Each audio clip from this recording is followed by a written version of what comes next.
Welcome to APCUG's Wednesday workshop, where we get together in the middle of the week and for some of us in the middle of the day, and we talk about tech and learn new things.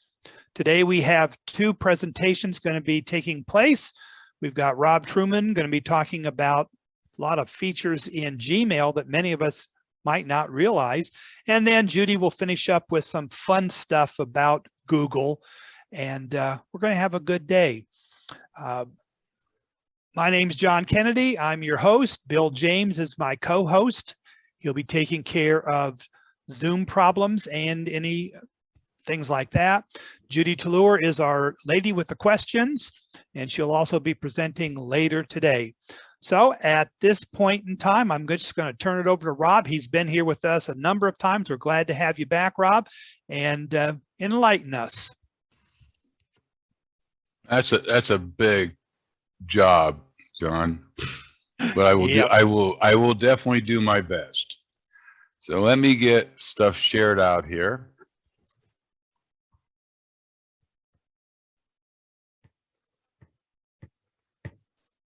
And we just about there. All right, you should be seeing the presentation. We see and we are going to talk about Gmail today and all the things that you really never wanted to know.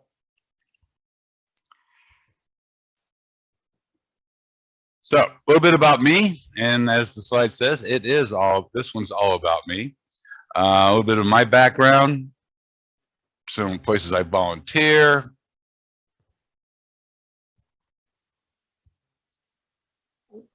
First of all, let's set some ground standards here. Email clients versus webmail. Gmail is webmail, and an email client is more like Outlook. For those of you who have been around a while, Outlook Express in the old days. There's Thunderbird, which is another mail client, but they are all software applications that get installed on your computer locally, where the primary difference between webmail and an email client is that a webmail does require an internet connection. And the other, I think, major advantage that I find with webmail and for products like Gmail is that I can access it from any device I'm using. So, all about Gmail. These are the things that I'm not going to talk about. I'm not going to teach you how to send and receive emails. Really not going to talk that much about address book or some of the other features of Gmail, which are kind of standalone but work together with Gmail, such as the calendar, contacts. So a little bit, just kind of an overview. You got the drop-down menu, search box up here. You got your left pane menu, where all your labels, inbox, sent mail. We're going to talk a lot more about labels in our short time here together today. And then, of course, your inbox.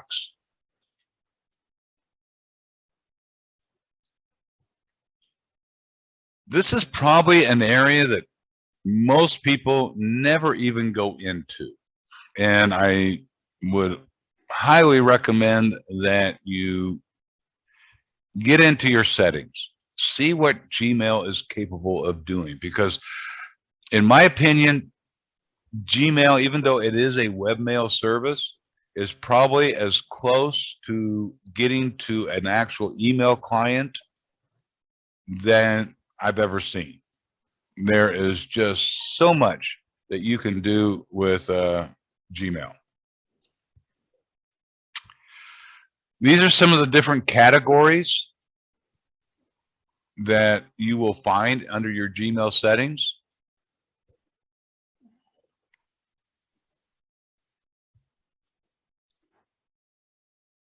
This is your typical screenshot of what you're going when you get into settings, and you'll see up here at the top, you can look at labels.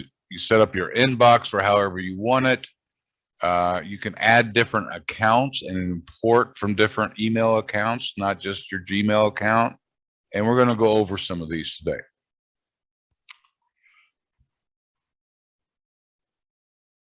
I think this is kind of almost goes without saying, but I'll say it anyway, is that the more you use email, the more dysfunctional your inbox can get. It is important for you to put a priority on keeping your inbox as organized as possible. It just saves you time in locating whatever it is you happen to be looking for. You can also archive messages and move them out of your inbox, and you can apply labels to, which we will talk to soon. So, speaking of labels, labels versus folders. Gmail is the only email program, webmail, or client that I am aware of that uses labels vice folders. Now, they look the same. And one of the big differences is that if you go on your desktop or your laptop and you create a folder, and you can put some files in there. And if you want to get back to those files, then you need to go back to that folder. With labels, you can also think of labels as tags, because that's exactly what they are. You're tagging or labeling an email. And the real point here is that you can put multiple labels on a single email. So as you've seen, in this example, it's got a label called inbox, lead closed, and sales lead. So I can go to any one of those labels and I will find this same email in all of them. And it really the power of labels becomes, just multiplies. And it makes it a lot easier for finding things. You can search using labels. You can search for keywords within one or a set of many different labels. And here's an example: searching for email with the word proposal labeled sales lead, and Q3 to 2102, but not the labeled lead closed. So, I mean, you can get pretty specific when doing your search queries. So what's under the hood when it comes to your email? The concept of Gmail is that if you go to the label in your Gmail interface that says all mail, that's really your Gmail at that point right there. Everything else, whether it says inbox, whatever labels you've created, those or sent mail is also a label. Everything else are labels. And all they are they're just specific terms or tags that will search Gmail and pull up whatever emails have been applied to that label. So for instance, when you go out and you're getting new emails every day, Gmail automatically applies a label to that when they get that email called inbox, and it shows up in your inbox.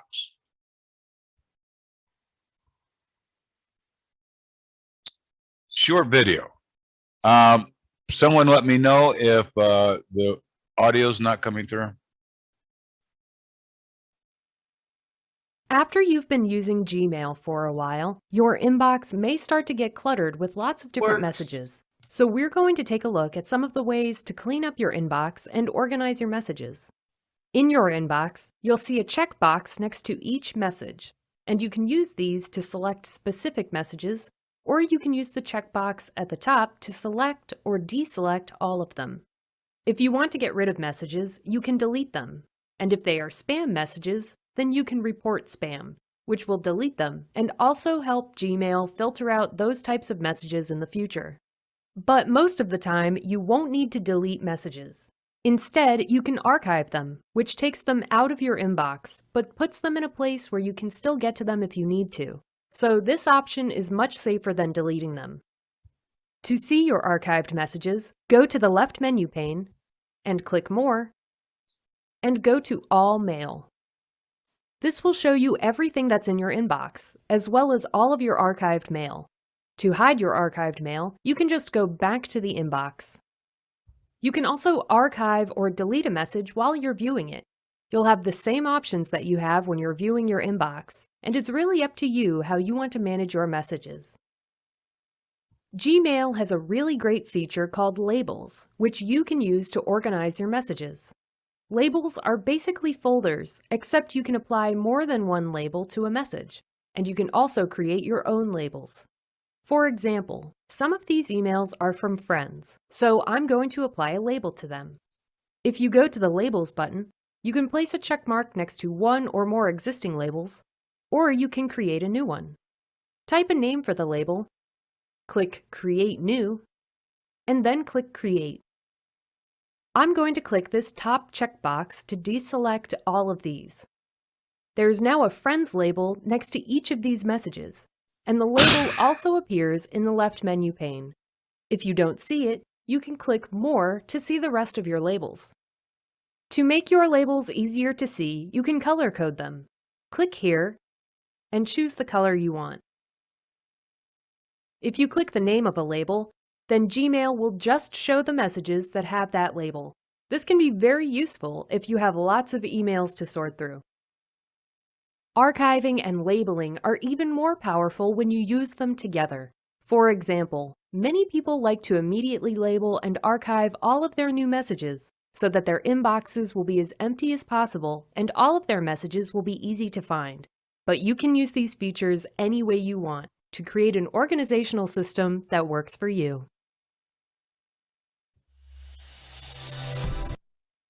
All right. One thing I want to add on to that is that you can also create sub-labels. Okay, so you could have a label called family, and then you could have a sub-label under family called children, so that you would just put emails from your own kids in there. So there's a lot that you can do when it comes to organization. So next thing we're going to talk about is filters. Okay, for those of you that come from the Microsoft Outlook world, filters are the same thing as rules, and creating rules to make your life a little bit easier. So they can save you a lot of time,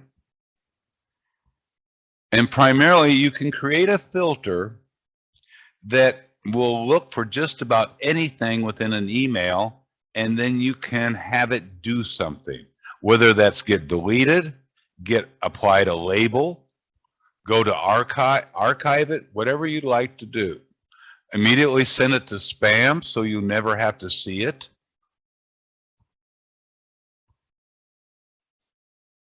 So again, short video. In this video, we're going to talk about two features that you can use to manage your mail. Filters, which can automatically sort your mail for you, and the search mail feature, which you can use to find a specific message. Let's start by creating a filter. The first thing you should do is decide which types of messages you want to filter. In this example, I get a lot of emails from Twitter, and I'd like to automatically label all of the messages that they send me. I'll select one of the Twitter messages, click the button here, and then click Filter Messages like these.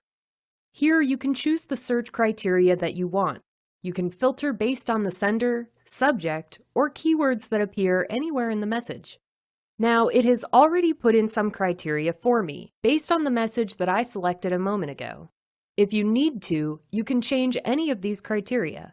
For example, I know Twitter sends me emails from several different addresses, so I'm going to change this to Twitter to make sure it catches all of the emails that they send me. When you're done, click Create Filter. Here, you'll need to choose one or more actions that you want Gmail to take when a message fits the search criteria. I want it to apply the Twitter label, and I also want to archive it so it won't appear in my inbox. I'm going to place a check mark here, so it will filter all of my existing messages that fit the criteria. And then click Create Filter. Now, to view all of my Twitter emails, I can just click on the Twitter label. If you ever need to modify a filter, click on the gear icon to go into your settings, and click Filters and Blocked Addresses. And you can edit or delete any of your existing filters. Now, let's say that you received a message a few months ago, and now you need to find it again. Instead of just scrolling through all of your messages, you can use the Gmail search box to find it. Just type some search terms, and your results will appear below. If you don't see your message here, then you can try different search terms, or you can click the drop-down arrow to do an advanced search. Filtering and searching your mail are really useful features, and once you get used to using them, you'll always be able to find your important messages whenever you need them.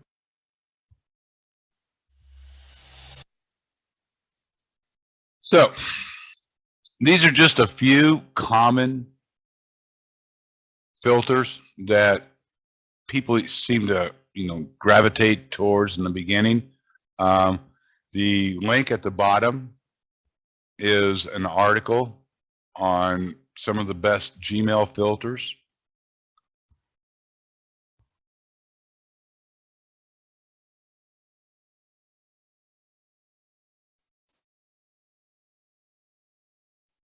Some tips and tricks. All right. So you can undo sending your Gmail or mail message. You go into settings under the general tab, and there you'll see enable undo send. And you can set the cancellation period for up to 30 seconds. So what's really happening underneath is that Gmail just delays actually sending your email for 30 seconds after you click send. And it gives you the opportunity to delete that and not send it. Not that anyone here has ever sent an email that they didn't want to send. And this is what it looks like. So after you click send, you will get this little box up underneath your search bar. It will allow you to undo. Very handy little tool. You can also schedule when emails get sent. So down at where your send button, after you've composed your email, there's a little up caret that you can click on. And that will open up your schedule send. And you can pretty much schedule that email all the way out to the year 2068. So if you just want to send yourself a birthday wish for next year, you can set up an email, send it to yourself for that date.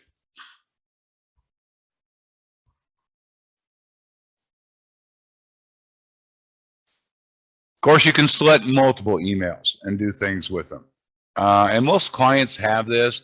Keep in mind that a lot of the things that we're going over here today are not just solely specific to Gmail, but everything we're going over today is included in Gmail. And so some clients may have, different aspects of some of these things. So, but you can check everything.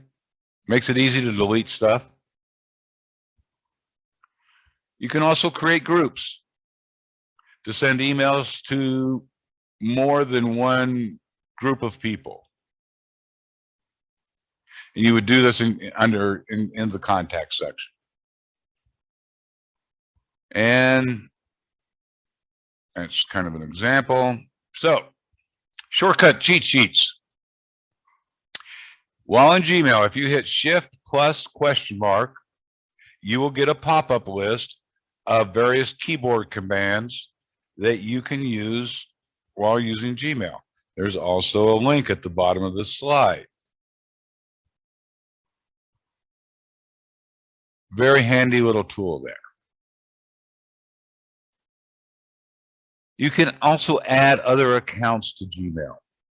Gmail is a full-fledged email client, and you can add third-party email accounts, which allows Google features to work with those third-party email accounts. This slide is you click on the gear icon, then go to settings, accounts, and down here, add email account. Now, not only can you get email from other accounts,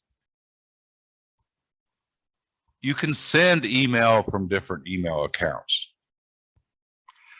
So if you have a work email address that you want to incorporate into your Gmail, you can do that. And then you can send emails out from that account, as well as receive emails from that account.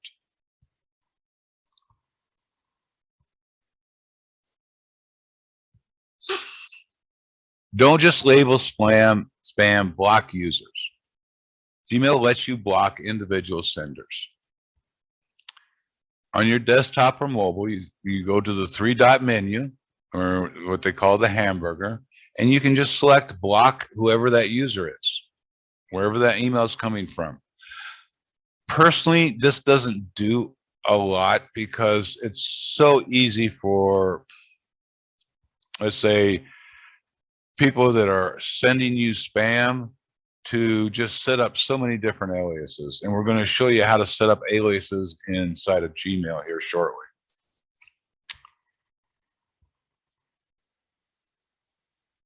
You can drag messages or labels.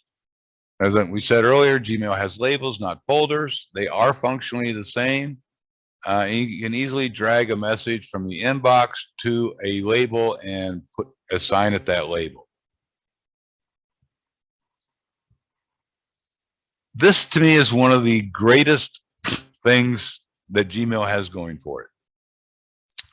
Dots are an illusion.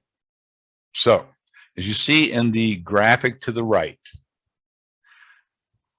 your name at gmail.com is the same as your .name at gmail.com, or, and I'm not going to say all this out, but you get the idea. They all go to your inbox. Doesn't matter. So you can, depending on what your actual email address or Gmail address is, you can start adding dots to that. And then you can go to one step further because, and let me change slides here. One more other thing is Gmail also ignores a plus sign. So I'm going to subscribe to PC Mag. So I can use my Gmail account, whatever that is, plus PC Mag at gmail.com. Now, PC Mag is going to see that as a legitimate email address.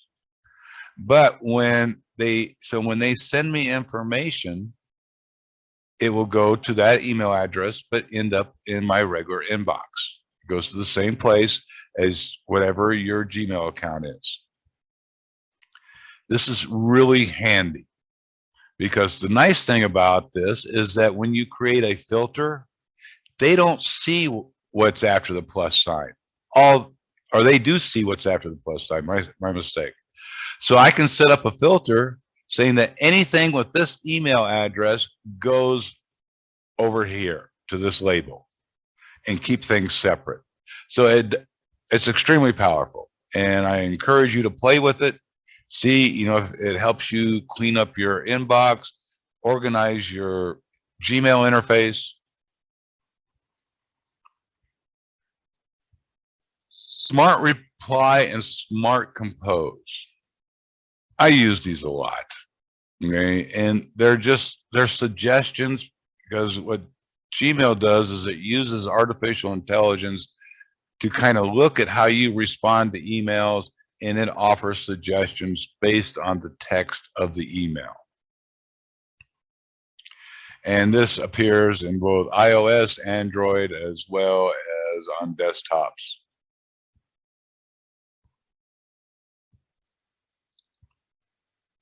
You can add stars and symbols to keep your emails organized. And you can apply different colors and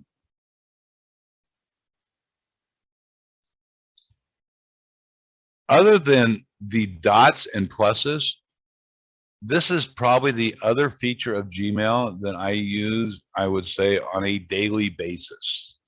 And that's the Gmail side panel.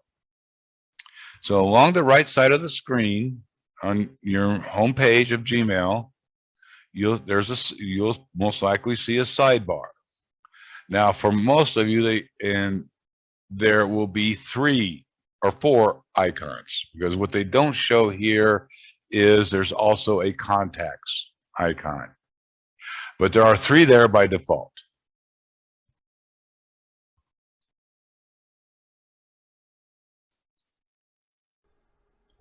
Welcome to another episode of Tech Bites, where we take big tech ideas and break them down into bite-sized chunks.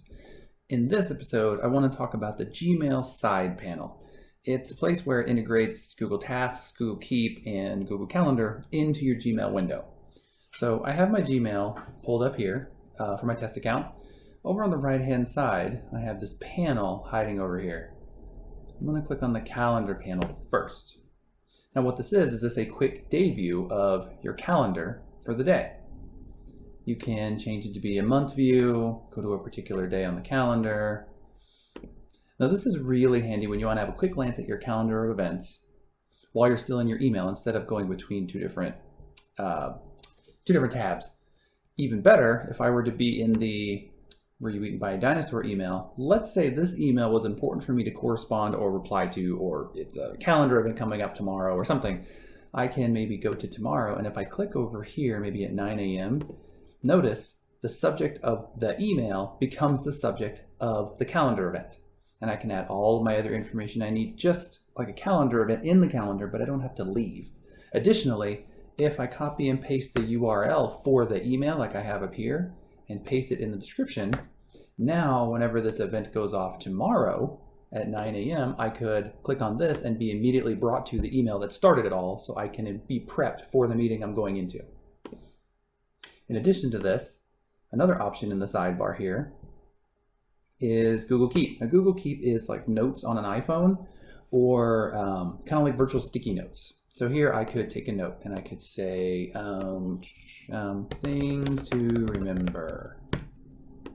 Check on emails tomorrow after the meeting. And that would be a Google Keep item that would live in here if I wanted to do that. Now additionally, I can also make a new list. So I can make it like a checklist, which would be school supplies, things that I might need to make a list for to keep track of. Supplies, work on email, and wash hands. And now I have this checklist here, and I can say, oh, I already worked on my email. That's good. So that's another panel there. And the to-do list, it's a task list. Here in the task list, I am able to add a task, and basically what this is I can add a task called complete the project. And I can edit it and give it a due date. So it's not a calendar event, but it's more of a reminder. And I can add subtasks under it, like complete project. Within completing the project, I might have find information and email staff. And so now I can add a date and a time that it's like my deadline for this particular project. And now I have all of this. So it's complete the project. Oh, I can look at my emails and say, oh, you know what? I emailed my staff. We're good there. And this is my task list. So that's just a quick view of the side panel with calendar, keep, and tasks built into your Gmail interface. Okay, let me add one other thing to that. The side panel is that, and I find this pretty useful, is that if I'm looking at an email, I can click on the contacts icon, and what it displays will be every person that's notated in that email. So if you're reading an email and you need to call one of those contacts, it makes it really easy to get to their contact information. Again, there are Gmail backup tools. Probably the most popular one is Google Takeout. And it allows you to back up all your stuff in Gmail. It's a free tool. You can export Google data for backup. It supports 51 types of data: mail, drive content, calendars, browser bookmarks, YouTube activity. You get to it by going to your Google dashboard, which is myaccount.google.com/dashboard, and you can take a look at all the data that Google has backed up. And you can also go up there and customize those settings.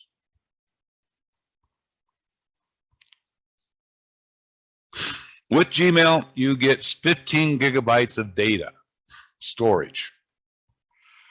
Within that 15 gigabytes, you have all your Gmail and attachments, everything on Google Drive, and everything on Google Photos, which I believe now is in part of Google Drive. You can check your storage and how much you're using by going to one.google.com/storage, and it will show you exactly how much space you have left.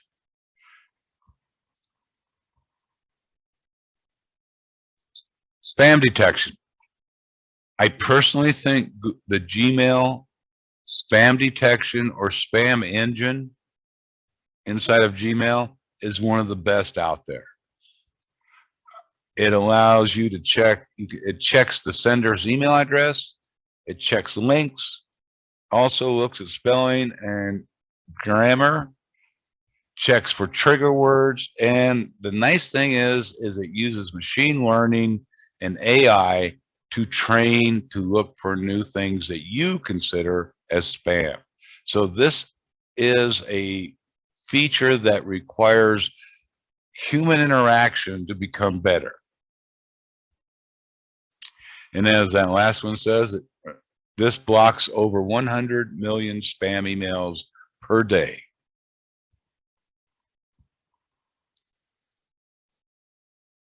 Resources.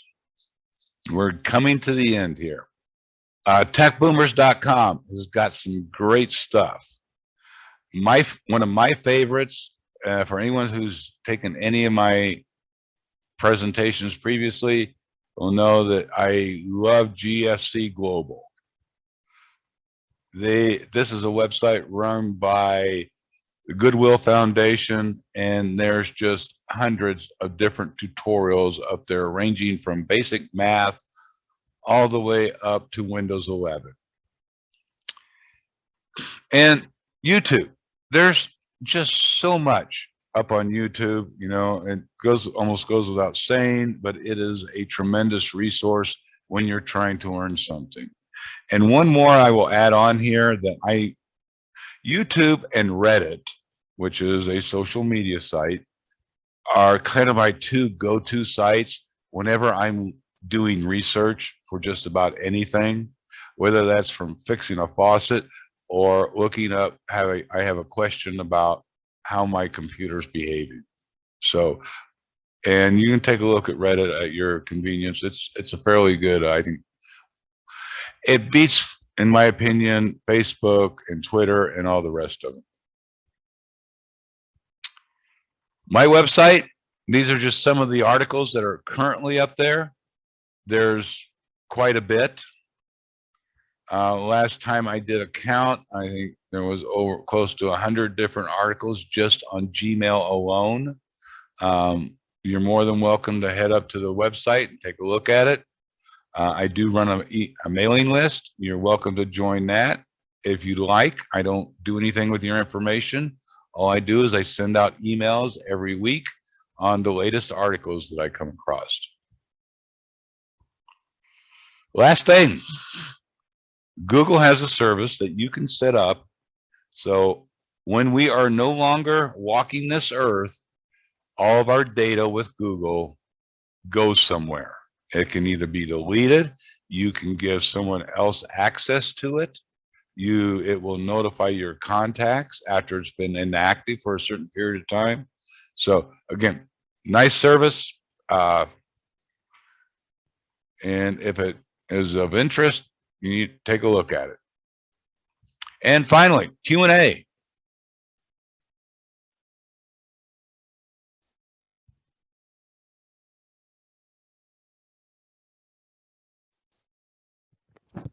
Okay, we'll be turning things over to our question lady. So this is Judy's turn for this part. The main question is, from me too, do you have a list of all of your video links? Yeah, I do. And I told everybody that asked that question that I would ask you to send it to me, and I'll include that in the follow-up material. I can do a couple things here. I do have a resource handout on this topic specifically, as well as if you'd like, I can put the slides into a PDF and send you that as well. Both, please. I appreciate that. And so Sure. so do all the attendees. So I'm going to open it up for, like John calls it, open mic. If you have questions about Google, here's Rob to answer them. Google's Gmail. I do have to say, as Microsoft said, when the start menu included tiles and everybody went, they said, you know, it's okay if you call them icons. So I refer to labels as folders, totally. And when Bill Gates told us 16,000 years ago to consider our hard drives as our file cabinet, and when I taught adult ed, I had a 4-drawer file cabinet right next to me, and I'd go whack against it when I said that, and they'd go like this, and I thought, now you have the idea about what your hard drive is. My email inbox is exactly the same way. And when we have the contests, I'll have a 2022 contest folder, and under that are each of the categories. After I acknowledge receipt of whatever, I will move it over to that particular folder. So when it comes time to do something with all of the newsletters or whatever, they're just all right there. And that's just the beauty of it. And I agree totally with Rob. They are so good with catching spam. I almost never, ever get any spam in my inbox. And when I say this is spam, I don't get it back again. I'll get it back with a little change in the email address, but that's about it. But Gmail is a powerful program and so configurable. And every person that is here today, and that's 215 people, would set their Gmail up totally different and think it was wonderful for them. George. Okay. Well, first off, before he starts, if you are new to one of our workshops, you will notice that we have had a whole bunch of people who are not new. With over 215 people, we cannot find you if you raise your physical hand because we're too many screens. So make sure you go down to where it says reactions on your bar and hit raise your hand, because then you go to the top of our list and we know exactly who to call on in the right order, first come, first serve. And so make sure you do that if you want to talk. So yes, now George, go ahead. Hi, can you hear me? Yeah. Yes. Okay, so I have getting a few false positives in the spam filter, and I can't search that. I can't search for things that have ended up in the spam filter. That's one of the tags that are not included in the searches. Is there some way that I can? I mean, if I go and open the spam folder, can I search there? Yes. Okay. Yeah, you can search within your spam folder, but by default, because it's marked as spam, Gmail assumes that you don't want to know about this stuff. Yeah, yeah. Okay. So, I mean, it's, you know, but yeah, you should be able just to open up the spam folder, type something in search, and it will search that folder. Yeah, if you could put your resources in the chat box, it'd be great. And I can copy them and get to them without having to type them. He said he'll be sending them to me and I'll send them out. Okay. And my last question, how do you stop people using Windows Mail to download Gmail and then they delete it? That's right. And then the computer dies and they say, I don't have my email. You know, that I have recommended people not use that, but you know, people are going to do what they're going to do. So, you know, Yeah, okay. I don't like email clients because I'm not always using the same device, you know, and especially when I travel, you know, I don't want to have to worry about, I got email on this device, email on that device. You know, I want it all in one spot, you know, so I can access it no matter what I'm using. Is there one client that you would recommend? Because I know there's some people they're just never gonna. I personally, I'm a big open source person. Okay, so I like Thunderbird. Yeah, okay. And you know, and there's, you know, if I was going to pick one, Outlook has been around forever. It's just very, in my opinion, extremely wielding, and it offers, I think, a lot of services that most home users probably don't really need. It's just huge, and it's a resource hog in my Talking opinion. Microsoft Office Outlook. Yeah. Okay, thanks a lot. You bet. And I do have to say about Thunderbird is during the Southwest Conference out of San Diego, one of my key people had Thunderbird. Every single year she had problems with it. And the last year, the venue, Cal Poly Pomona, could not communicate with her because her Thunderbird had gone down. So I think it's horrible because of that, because she's been using computers for years and was very knowledgeable, but that was all she would use. And it made my life miserable. Jolynn. Unmute, kiddo. Okay. I wasn't sure because I got muted anyway. Two things. Can you include in the information that you send to Judy a list of the characters you used in the search? I saw there were a couple of exclamation points or is there a link to a place that we can find those search parameters criteria? Yeah. Okay. Well. Yes. I'm still here. I'm still here. They took me away. I lost you for a second. Okay, yeah, I'm still here. To be able to, so that we can do better searches, if there's a link to some place that we can find that list. Then the second thing is about the sidebar, which I love, is in addition to what you mentioned, calendar and notes and contacts, I've also added my Evernote. Right. And my Dropbox. So I can drag any of my email into Evernote and into Dropbox as I need it. So I like that also about that sidebar. Okay, thank you. Mm-hmm. Bernard. Yes, can you hear me? Yes. Okay, I have had several problems over the past month of getting on to Gmail. It will not let me on. Is there anybody else that's had problems with that, or is there any way around it? Is it on the same machine? Yes. Yes. So have you have tried to go into other devices? No, I only have one device here, and I have two email accounts, and I can't access either one of them because when it comes up, and I know right away because the name, when I punch up Gmail, the name on the accounts comes up a little bit delayed, or when I click on the name for the account, it only shows part of the name and not the full name.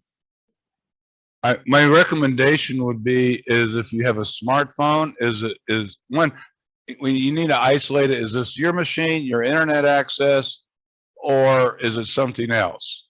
And so if you have a smartphone, can you log into Gmail on your smartphone through its browser, as well as out of your laptop or desktop? I have never used, I just got a smartphone just a couple months ago, Okay. and I have never used it for internet access. I'm an old flip phone type person, and Okay. the only reason I got the smartphone was because they cut off my flip phone for the 3G access to the 5G. Right. And it really threw me for a loop. You have a laptop or desktop?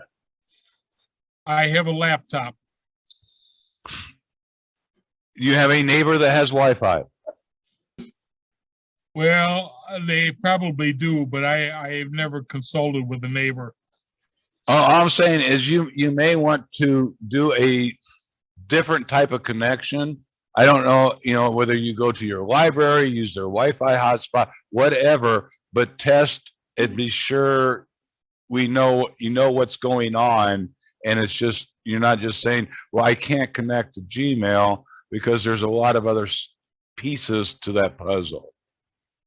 So I don't know if that helps. So Robert, Bernard, your I have a task is to question. check out your senior center or your library. They probably will both have computers, and we'll let you check it out. Over to Bill James.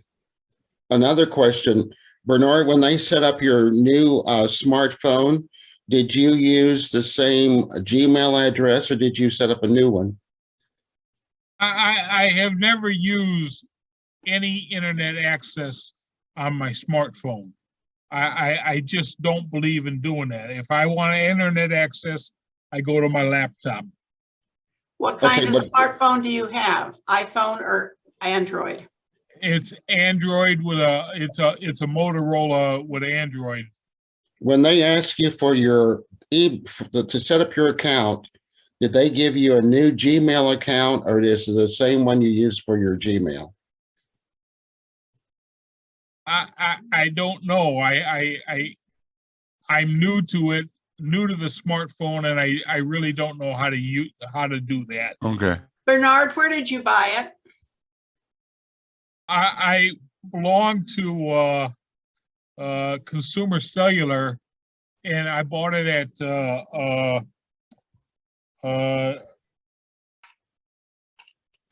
what store did I buy it at? Well, you need to figure out what store you bought it at. Take your phone back there and ask them to walk you through setting it up. You might not have completely set it up, or unbeknownst to you, you might have a different Gmail address. So that would almost be your first step. There are times when I expect email from you, Judy, and it doesn't come to me because I can't access it. Okay, well, that's your first step. Wherever you bought it, go and, hey, say, I'm the head dummy. Can you please help me? I got it at Target is where I got it at. Okay, go talk to the kids at Target. And hopefully they'll help you with, is it set up correctly in the first place, or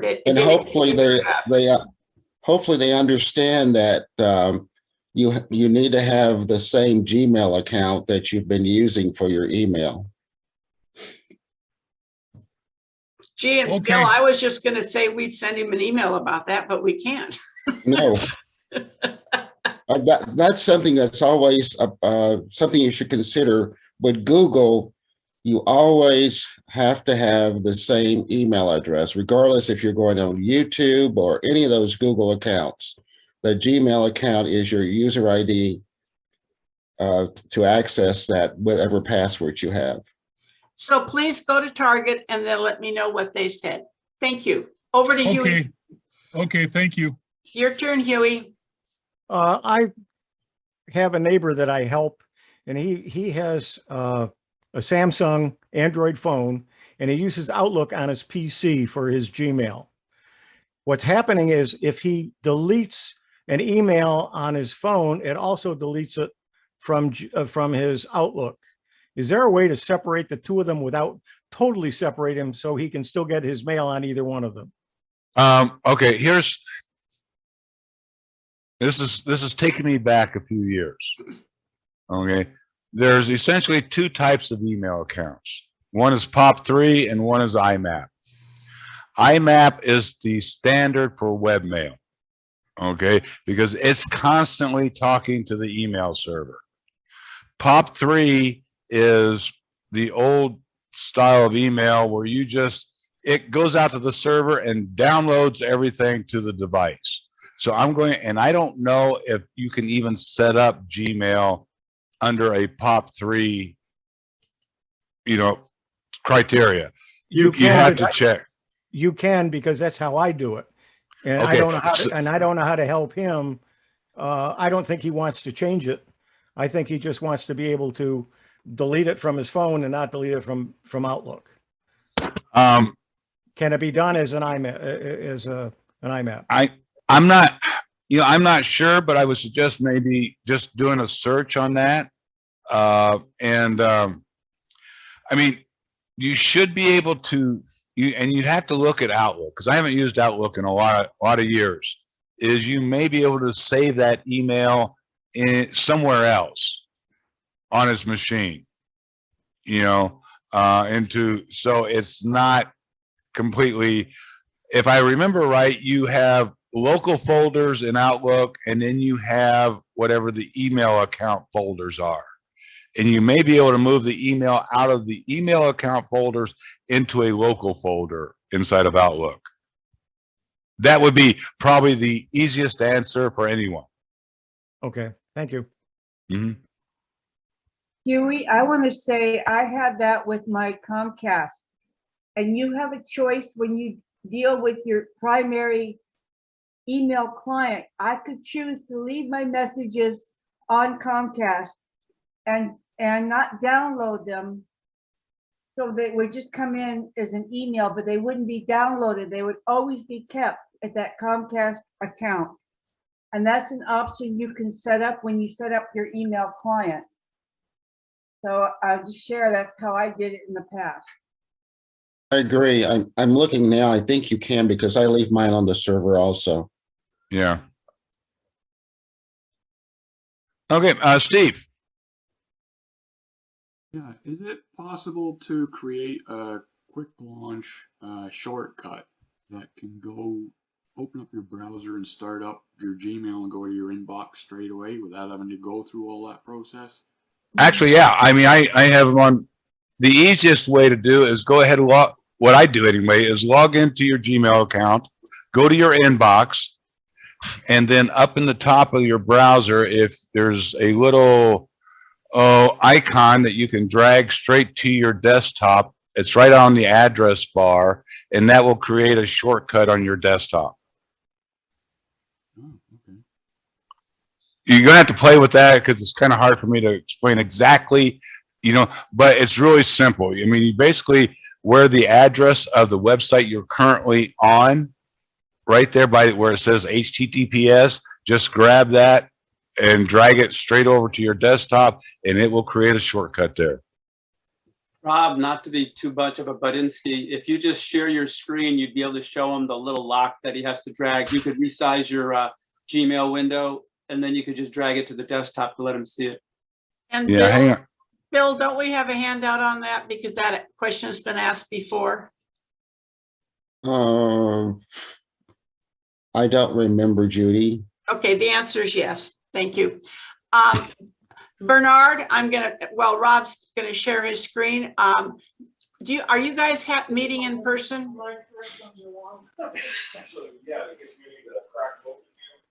If he's there or not. If Sterling Heights is meeting in person, you could ask either Don, Mike, or Paul your question, and any one of those three people would be more than happy to help you. That is not yours. No, this is Okay, thank you. Welcome. Let me know what happens.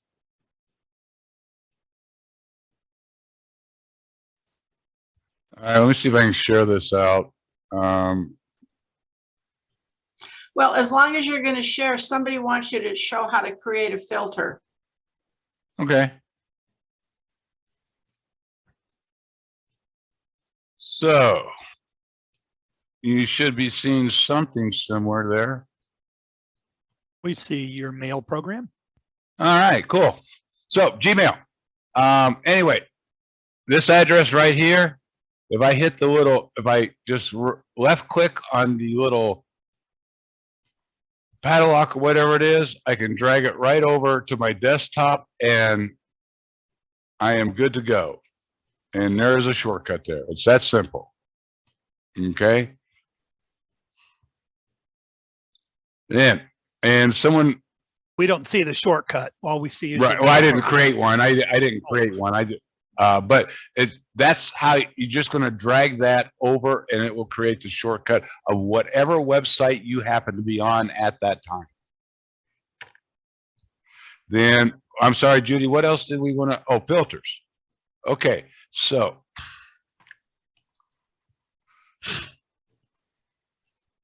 I always go into the settings menu and you go to see all settings.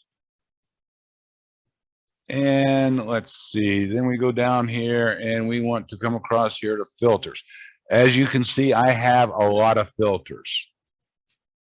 Okay, but you just come down here and you can just create a new filter. Put in whatever it is that you want to filter, whatever keywords. Okay, so for instance, I get a lot of stuff. I'm subscribed to a lot of different tech newsletters. So I have a filter already made called newsletter. Anything that has newsletter in the subject, body, and I can change this. So I want to just search for things in the subject. I can put whatever's in the subject that I'm looking for. I can do a reverse search. So I'm looking for emails that don't have a particular term in it. I can get pretty granular here. I can search for things, or I can do a filter based on size. I want to filter emails that have an attachment. I can do any of this stuff, and then it's going to take me, let me see here. Then it's going to take me to a screen, and I decide what actions do I want to take place. And I change that. I want to delete it. I can apply a label to it. I can automatically forward it to another address. I can skip the inbox altogether and archive it. Mark it as read. So anyway, quite a lot of things you can do there. So hopefully that helps.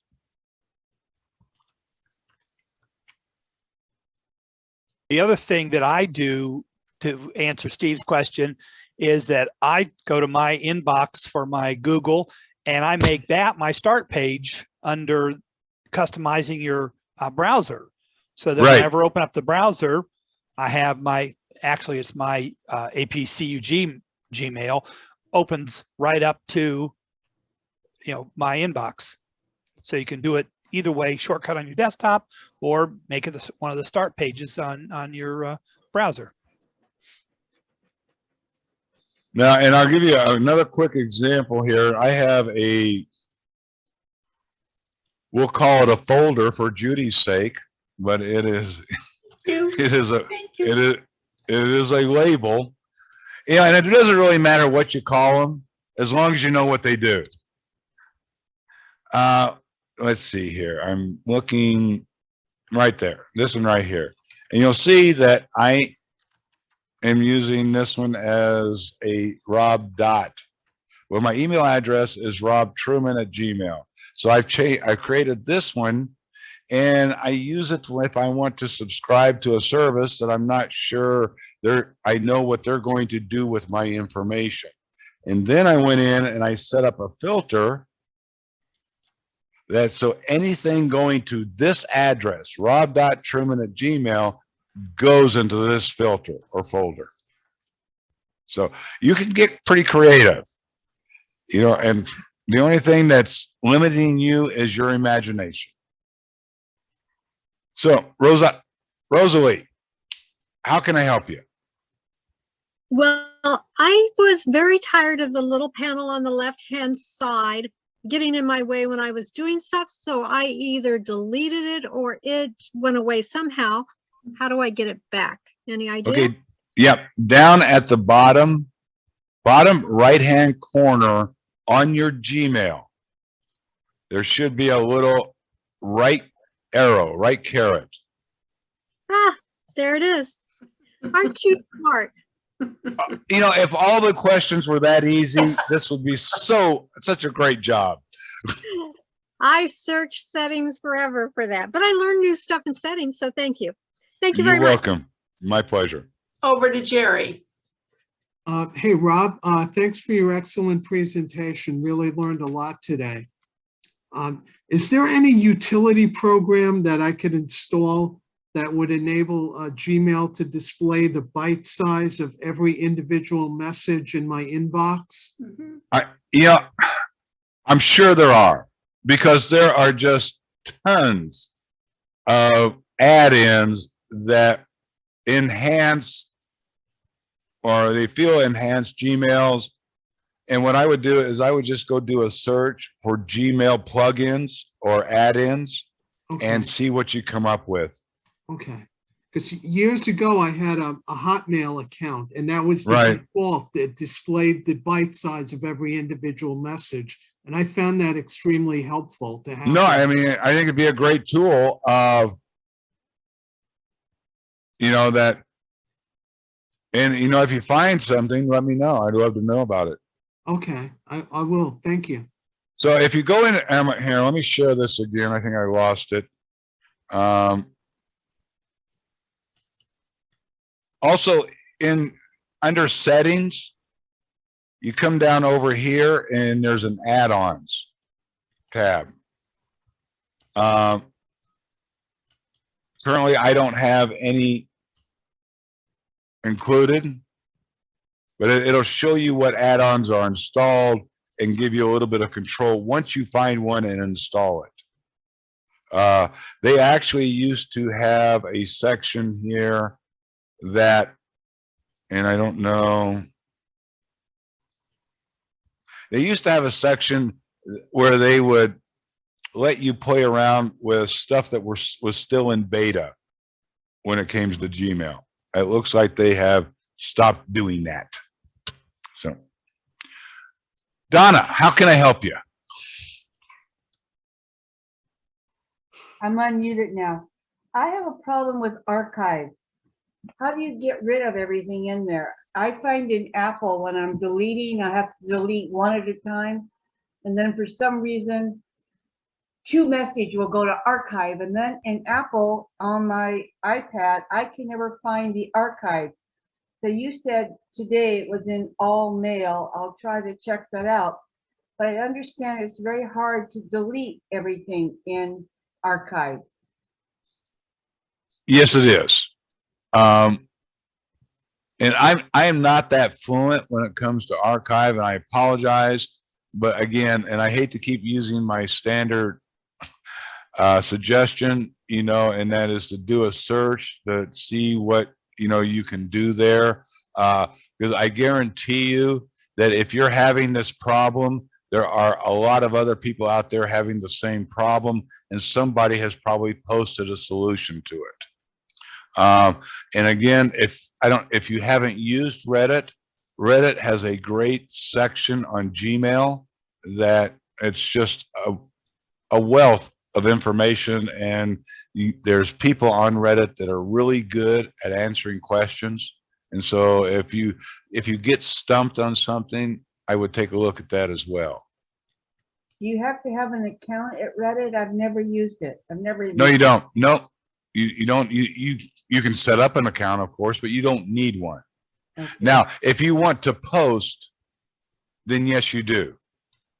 So to ask a question, you would need. Right. You will need to set up because otherwise they're not going to know how to Reach me, okay. reply. But yeah, so play with, now you go into Gmail, you set up your little email address plus sign at Reddit, and you can set up a filter to just search, Right. keep those replies. I loved your idea about putting my name Donna dot something at Gmail. Oh, that's great. That's terrific. I had no idea I could use that as a throwaway address. Gmail is the only one that I'm aware of that ignores dots. Fantastic. That was a great idea. Thank you so much. You're welcome. Emily. Oh, hello, Rob. Thank you for Hi. the great presentation. Can you hear me? I can. Okay, great. Thank you for a great presentation. I have a question. I've been using Thunderbird with Gmail for a couple of years now, but I'm finding that I do like the Gmail workings like you showed today. Gmail has far more categories and options than Thunderbird. Is there some way that I can transfer my information, my files or folders from Thunderbird back into a Gmail account so I can get rid of Thunderbird? I mean, not easily. You know, I mean, it's going to require some manual labor. Yeah. You know, as just going up and kind of duplicating what you have in Thunderbird in Gmail. If you did, as long as all your email is still inside of Gmail and it hasn't been moved out of Gmail, then, you know, you basically have a mirror image in Thunderbird of what your Gmail account should be. Well, I do periodically go into Gmail and I go into the server and I delete the messages. I don't have them in two places, but now I want to migrate back. Yeah. Now the other option you can do, I mean, if you have emails on your machine that are no longer in Gmail, you can of course email those back to yourself, you know, and it'll go right back up into Gmail. It's not going to have the same from address and probably be in the same condition as what it was when you originally received it, but it's, you know, it is an option. That's a good idea. I think I'm going to go through and purge some of the stuff I have in Thunderbird and then migrate back with emails over to Google. Thank you for the info suggestion. Yeah, no, it's a good excuse. I mean, it's a good excuse for spring cleaning. Well, it was on my list. It's snowing here in Connecticut, so it's bad. Thank you, Rob. Great job. Jack. Over to Renee. Oh, I'm sorry. Jack was supposed to be next. Really? Yeah, I have Jack. Renee up here. Okay, I'm here. Can you hear me now? Yep, I got you, Jack. Okay, I have a few short questions. They're almost like yes or no. They're real short. First off, in Gmail, if Gmail is like a creature of Google and Gmail ignores the plus signs, does Google also ignore plus signs when used in the search term? No. Okay. No, because a plus is a Boolean search term. Okay. Now it's being used for a different reason. Okay. In Gmail, it ignores the plus in email addresses, and that's all. When you use Google search, it means you're searching for this plus this. Okay. Okay. All right. Okay, great. Next, can you make a filter for a term in the email of more than one word? And Yes. if so, would you use like quotation marks around Yep. those words? to Yep. make- You can use quotes. Pretty much think of your email or your Gmail account as just a database of emails. And so just about all the other commands when it comes to search, and basically what you're doing when you're using labels or doing your searches is you're searching that database. It's just the labels, you've already defined the search criteria when you create the label. Okay. All right. Also, can you drag individual messages into a label or a folder? Yes. And on the subject of archiving, when you recently said that it was a little bit awkward or difficult to delete messages in an archive, would you maybe organize those specific messages into a label and then delete that whole label or delete that whole group of messages just by organizing into a folder or something like that? Yeah, I don't use archive much because, I mean, to me, I either want to delete it or I want to keep it. Okay. You know, Something so like to organize them in, right. in the And so if I want to keep it, then I just put it inside of a label. Oh, okay. All right. You know, but that gets it out of my inbox.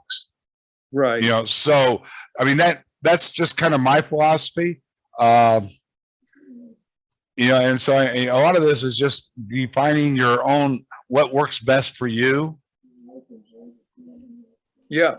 Okay. And finally, Google has been criticized for its personal security. What about Gmail as a creature of Google with regards to ads or forwarding or sharing information? I'm a little bit sensitive to that, and Apple claims to be very secure in that regard, but you have not addressed the issue of security with respect to Gmail. And thanks for your presentation. I thought it was really helpful. Well, no, Google tracks you. Okay, actually, I can't imagine. I don't think there's a company out there that is the size of most of these corporations that don't track you. Okay, that's where they're getting their data. You know, so whether it's your browsing history, I mean, there's some things you can do. Do I worry about Gmail? No, because there's nothing in my Gmail account that is necessarily going to do anybody any good, and they'll probably die of boredom from reading my emails faster than anything else. So it's just, to me, it's not. There's other things that I think that present a greater risk than that. You know, so I don't really have a good answer for you, Jack, but you know, and I know there's also some add-ons that you can use inside of Gmail for encryption, and just depends on how secure you want it to be. Well, is Gmail then possibly susceptible to malware interference, spam, you just spam, but some other form of invasion that could then infect my computer? Generally speaking, okay, is that the only time can someone send you an email with a virus? Yes. But generally speaking, the way that virus gets propagated is when you click on a link. Okay, within the email. Just the fact that there's an email, and because believe me, the email resides on Google's servers. Okay, I would imagine they're going to be pretty careful about what's on their servers. And I think that's one of the reasons that Gmail, generally speaking, that their spam detection and virus protection is so proactive.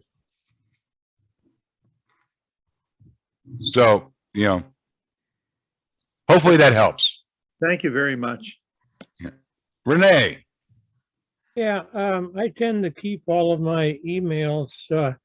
I'm just wondering, like, what happens or what the fees would be if you exceeded your free allocation. Renee, I put a link to an article in the chat box for you. Okay. Thank you. Welcome. You're welcome. That was easy. Yeah. Isaac.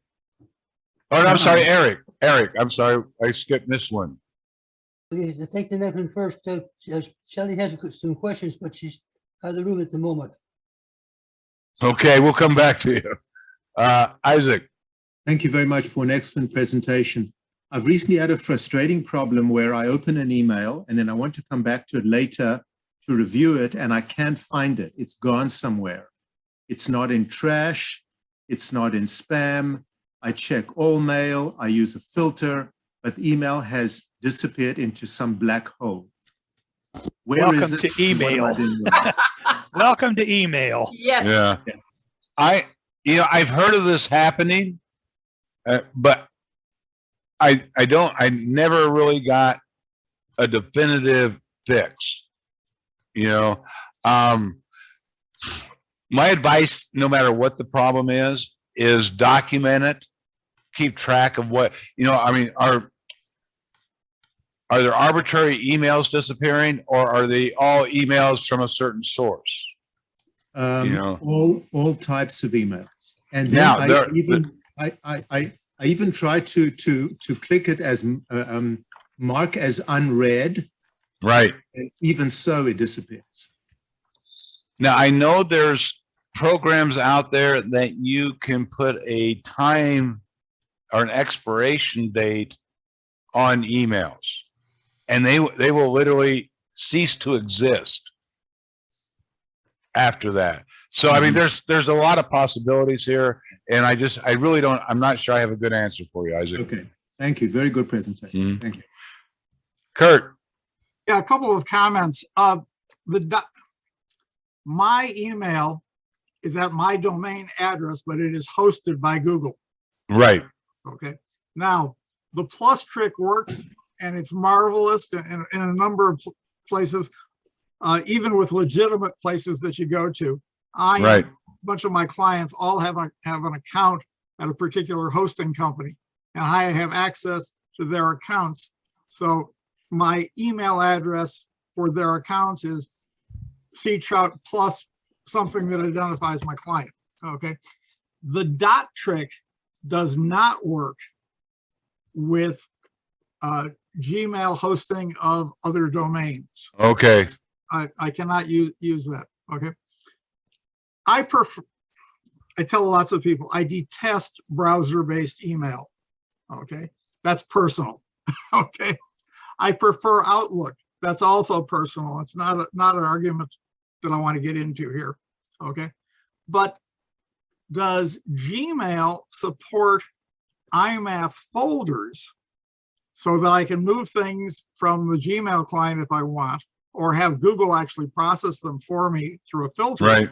Okay. To put them into IMAP supported folders.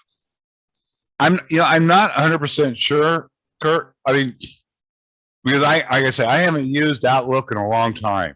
Well, it's a question for Gmail, actually. Right. I'm not sure if they do support IMAP folders. Now, I know you can make I know you can make an IMAP connection and to extract mail, but I don't know if it goes any farther than that. Okay. Advice to people in general is don't mix IMAP and POP3 on different. And in general, I tell people just don't use POP3 because it leads to much more confusion with a lot of users, okay, that you won't have with IMAP. If you always use IMAP, you have a consistent look at your folders, regardless of the client that you're using. Right. And I appreciate that. So thank you. We appreciate the input. So Tom.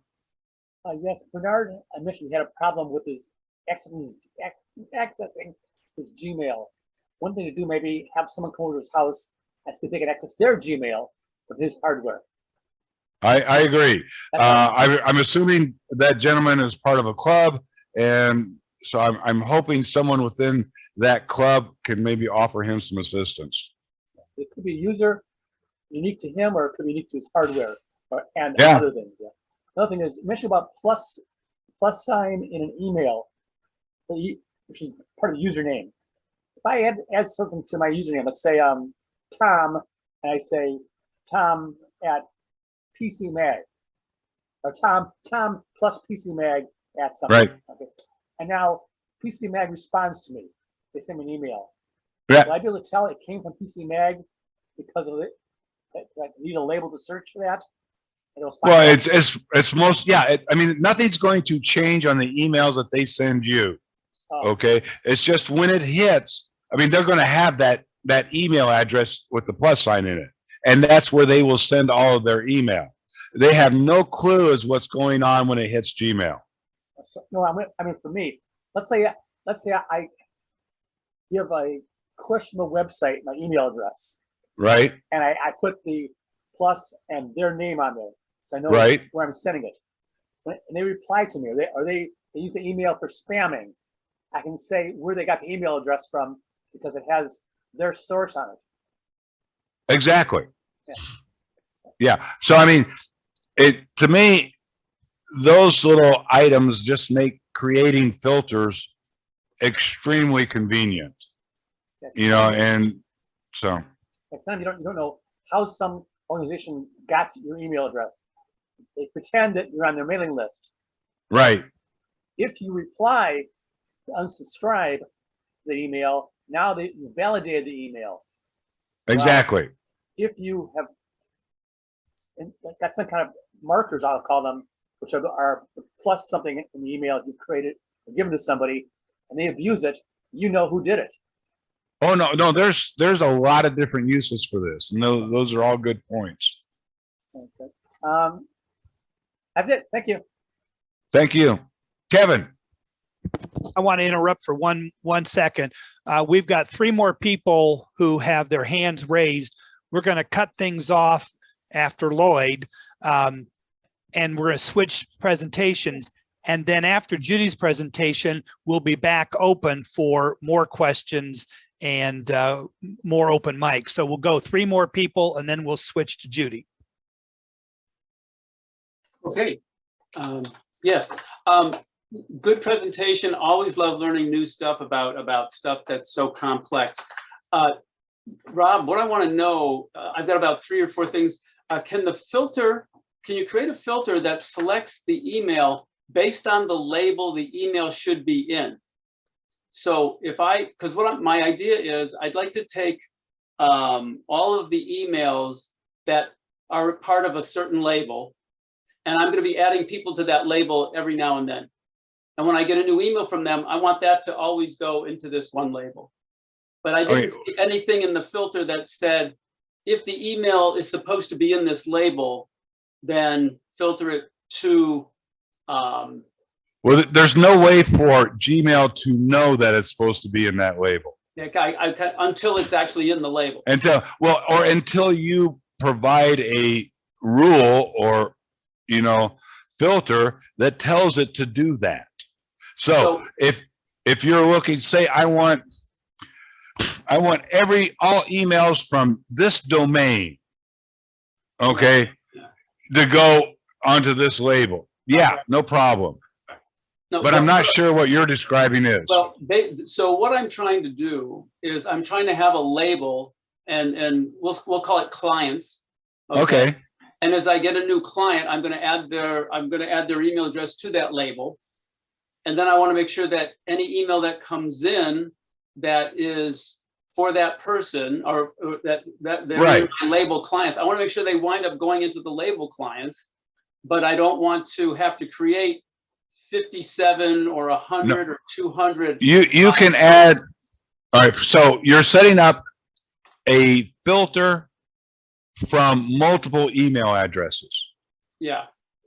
And that's easy to do. And then when you have a new one, you just add their email address to that filter.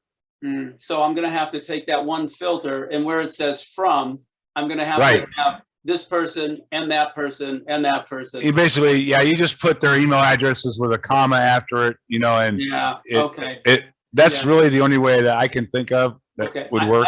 No, that'll work. That'll work. And then I had a couple comments for some of the people that had asked questions. Is that okay if I give my 2 cents? I'll tell you what, why don't you hang on, because I'm going to do these last 2 questions, then I have to leave to another meeting. Okay. Oh, shoot. I have, okay.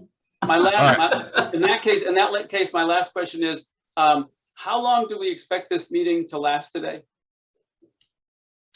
Is there a time limit for our Wednesday afternoon meetings? I just need to know so I can make plans. No. It's when Judy gets hungry for breakfast and I'm ready to take a afternoon snack.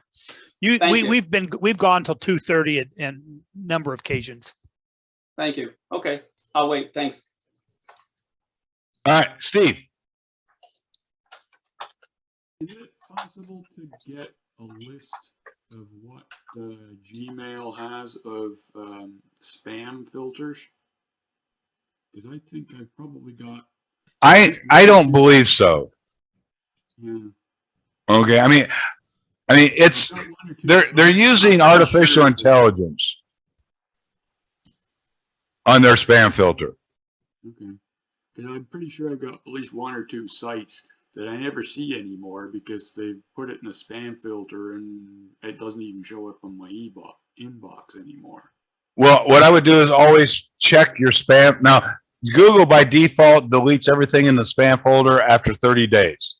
Okay, so I would just maybe start checking. Well, I do every day, Yeah, yeah. you know, and of course, if there's something that ends up there, mark it as not spam. And you know, but yeah, if for something that you are missing now historically, I'm not sure there's a fix for that. Okay. Oh, and I tried the moving the link of the lock that you had on there. Yeah. Onto the desktop, and all I got was the circle with the line through it.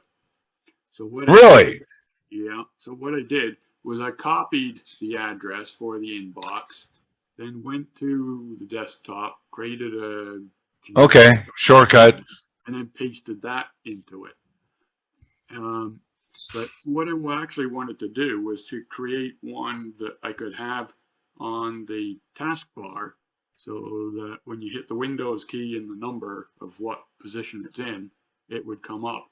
But the only problem with doing that is when you pin it, it pins it to your Gmail icon. So then you have to go to the icon to select the ones that's been pinned to it. So it kind of defeats the purpose.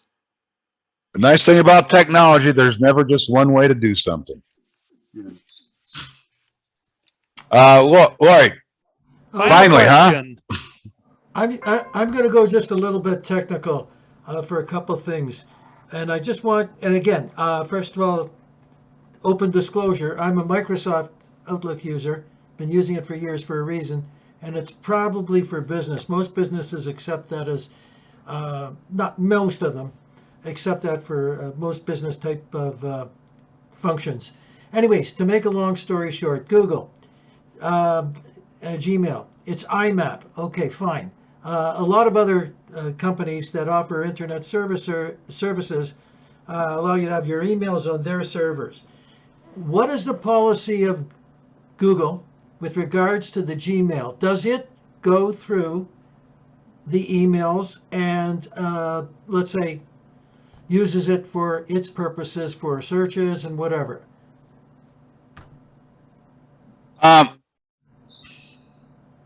My personal opinion, probably yes. Okay, that's fine. So what you've got, that's the first question. So what you've got is you've got people using Gmail, and let's say that's the only thing they use. Google has a real, let's say, great source of information what everybody is doing. But Google's a very big company. So first of all, where are the servers located for the Gmail? All over the world? Oh, yeah. Yeah, it's a distributive system. Right. Okay. But if you're in a different country and you're using Gmail and I'm in Canada, where would it be? Would the servers be in Canada or the US? Well, no, I think you're going to be using more than one. Yeah. Don't. My understanding of a distributive system is that all of my email, okay, for my personal account is not just kept on one server. No, but it's kept on servers that are controlled by Google. Is that correct? Yes. Well, yeah, Yeah. of course. So Google is subject to US law. And that's what I'm getting at right now. US law can be different from other laws. But if it's on servers all over the place, Google has command and control.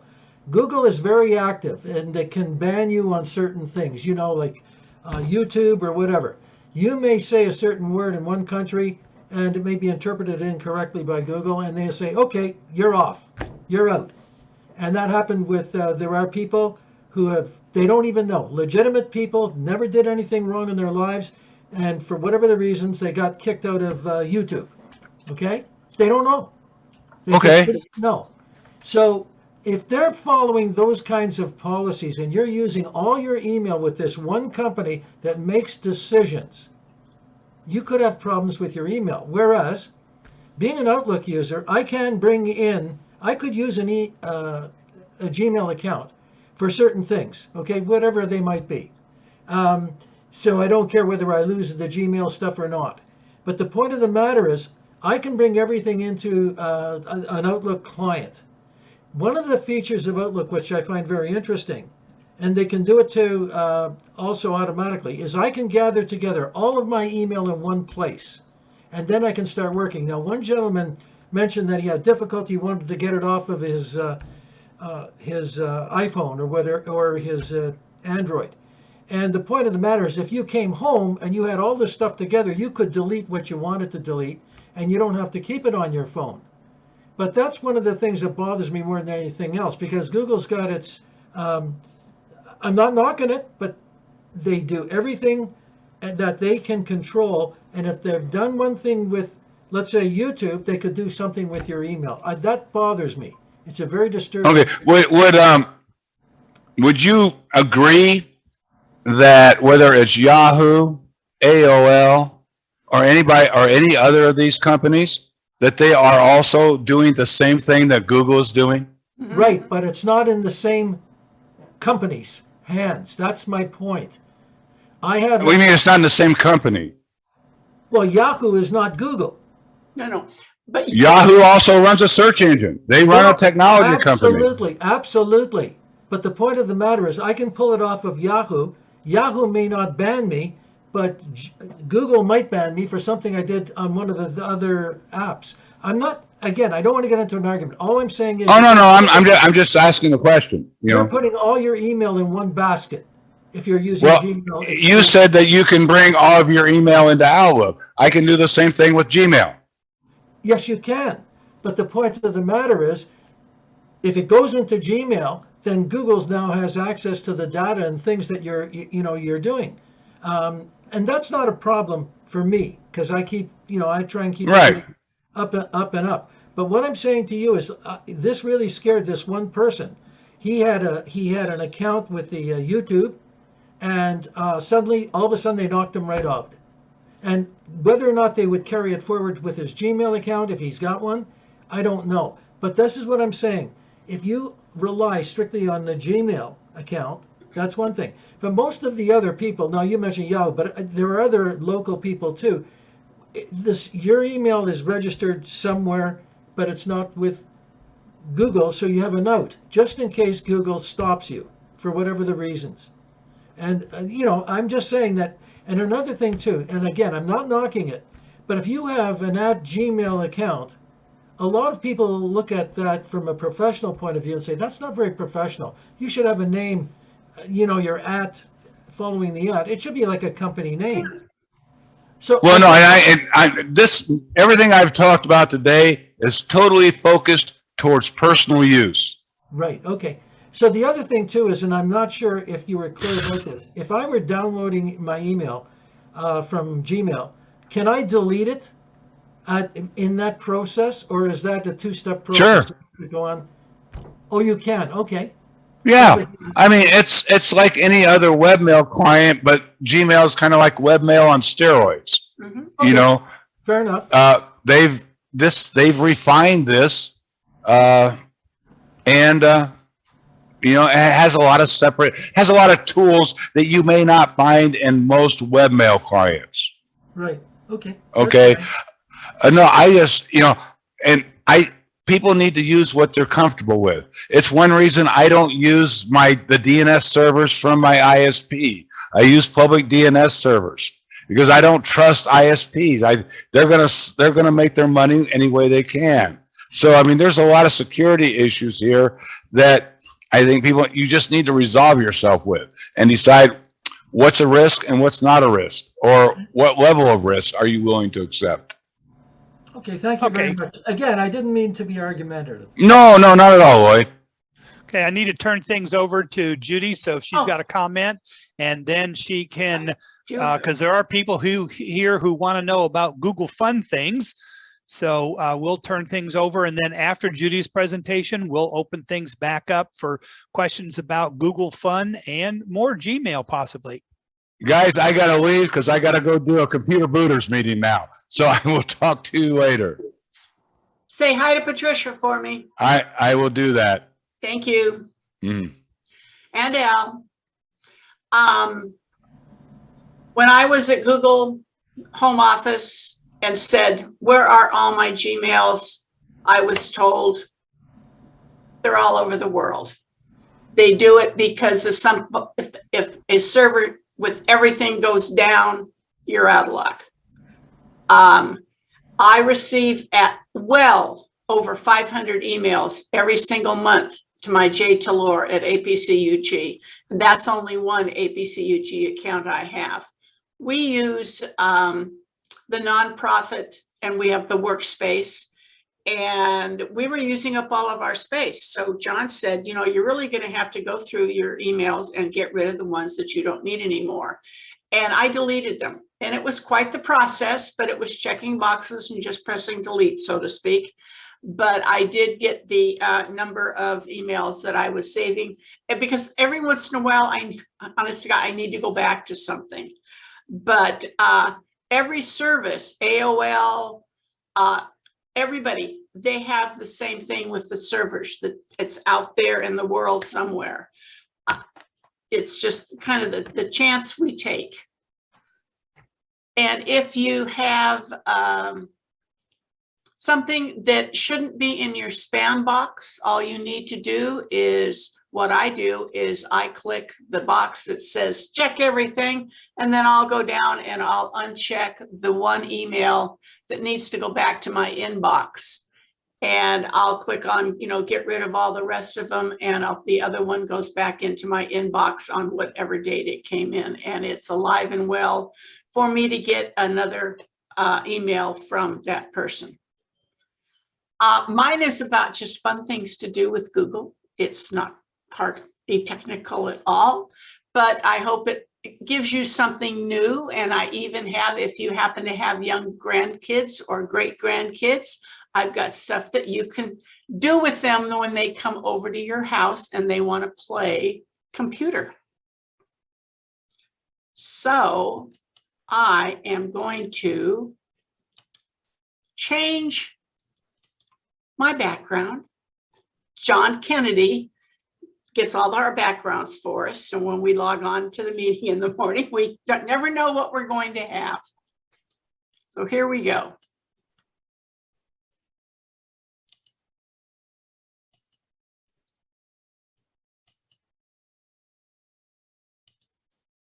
So these are cool, fun, and helpful things to do with Google. Google Doodles. I love Google Doodles. And they even have contests for kids, high school, junior high kids. They can do a doodle and submit it, and they get a prize. But if you like a doodle, and who doesn't like dinosaurs, some of my favorite things in the world, you click on it, it will show you the entire doodle of what you're going to see. And it will show you what they were thinking of when they were putting the doodle together. And there's actually two more. Geez, why don't we, have these two? And they look pretty silly. But if you looked at all four of them, they kind of combine them together to come up with what the doodle is. And then you get information about whatever it is celebrating. And if you have time on your hands and you like to play games, that link to How To Geek has the 10 games from back in the day that you can play. Yeah, can I call you back? How about a website with your name? Have we all wanted to have a website with our name? You go to that link, type your name in the search box, and automatically there you are. And it will stay, with you. And I search for APCUG, and there's my name in rainbow letters again. I thought that was fun. And if you don't have a coin, there's going to be many of you that already know this. You can flip it. And I got tails the first time, and I had to flip it 3 more times to get heads. But, it works, and it's a fun thing to do. And if you're online with somebody in a meeting and you flip it, they may not believe you. If you flip your coin up in the air and slap it on your hand, they're going to go, yeah, sure, you did it just because you wanted it. And for the kids, who does not want to see a dinosaur sound? My 2 oldest grandkids, who are now almost 25 and 22, when the oldest one was 6, he started out with his computer next to me here in the dining room. And then 2 years later, his brother. And we spent one summer while they were using Microsoft Zoo program and theme parks, and they did a lot of designing, and I kept having to look up what, this animal ate and that animal, and they would put them into zones, and then we would go here, and if the animal was listed, they got to hear what the animal sounded like. And it was just a whole experience that was way cool. And you can participate in quick draw, even if you can't draw. I was doing this last night, and I have to be the world's worst person who draws. And I was having fun because I got enough of them that I was getting a lot of the drawings correct so they could guess what it is. And other ones, they'd guess 6 or 7 times. And then, my 20 seconds would be up and they would say, I'm sorry. But it's just a fun thing to do, especially for kids who want to use your computer, but you really don't want them using it, so to speak. And if you do have your grandkids or anybody else come to your house and you let them use your computer, please, please, please create a restore point first. For adults, there's Google Arts and Culture, and Google always has a grand mission statement, and the first bullet point is that, and you can virtually walk through the collections. I have attended a couple of meetings at the Westchester group and marveled about the presentations of walking through museums. And I never asked, but I'm just wondering, Deb is here. Is this what was used for the gentleman to show us all the artwork and everything? But you can have a walking tour. And the bottom bullet point is Google's 20% time policy. Employees are encouraged to spend 20% of their time working on an innovative project of interest. This has been around since 2011. New places are added every single month. They have, this month it's about women's history and a lot of art galleries that you can go to related to women in history. But if you've always wanted to go to the Metropolitan Museum of Art in New York and never had the opportunity, this gentleman will give you a narrated view of the Met. Or have never had an opportunity to visit the White House, you can take a tour of the White House, and in every room It goes all the way around so you can see everything that is there. When I was teaching my adult ed classes, this is one of the places we went, and it was always problematical because the Democrats didn't like to go to the White House when the Republicans were in office, and the Republicans didn't like to go to the White House when, you know, the opposite party was in. But they had a good time anyway because it was something we all did in class together. Google Sky. You must take a look at Google Sky and see everything that is out there and see if where you live, you happen to be able to see the same things in real life. I live 35 miles northwest of Los Angeles, and we just don't hardly have any stars at all. But you can also step foot on the moon and look at the Earth. And that certainly is a lot of fun. And Google is helpful. Oh, many of you already know this. Oh, shoot. Giving or ready to give help. Thank you. I must not say that word again, or he talks to me. But check the weather anywhere in the world. And you don't have to say weather in Anchorage. It's just weather Anchorage. Or if I wanted to call, you know, Perth, Australia, area code Perth, time Shanghai. And I love it because the example that Google gives you is stock and then the 4 letters abbreviation. I have no clue what any stock abbreviation would be. So it's just stock Microsoft and the same thing comes up. Converting money. Bill James goes to Costa Rica.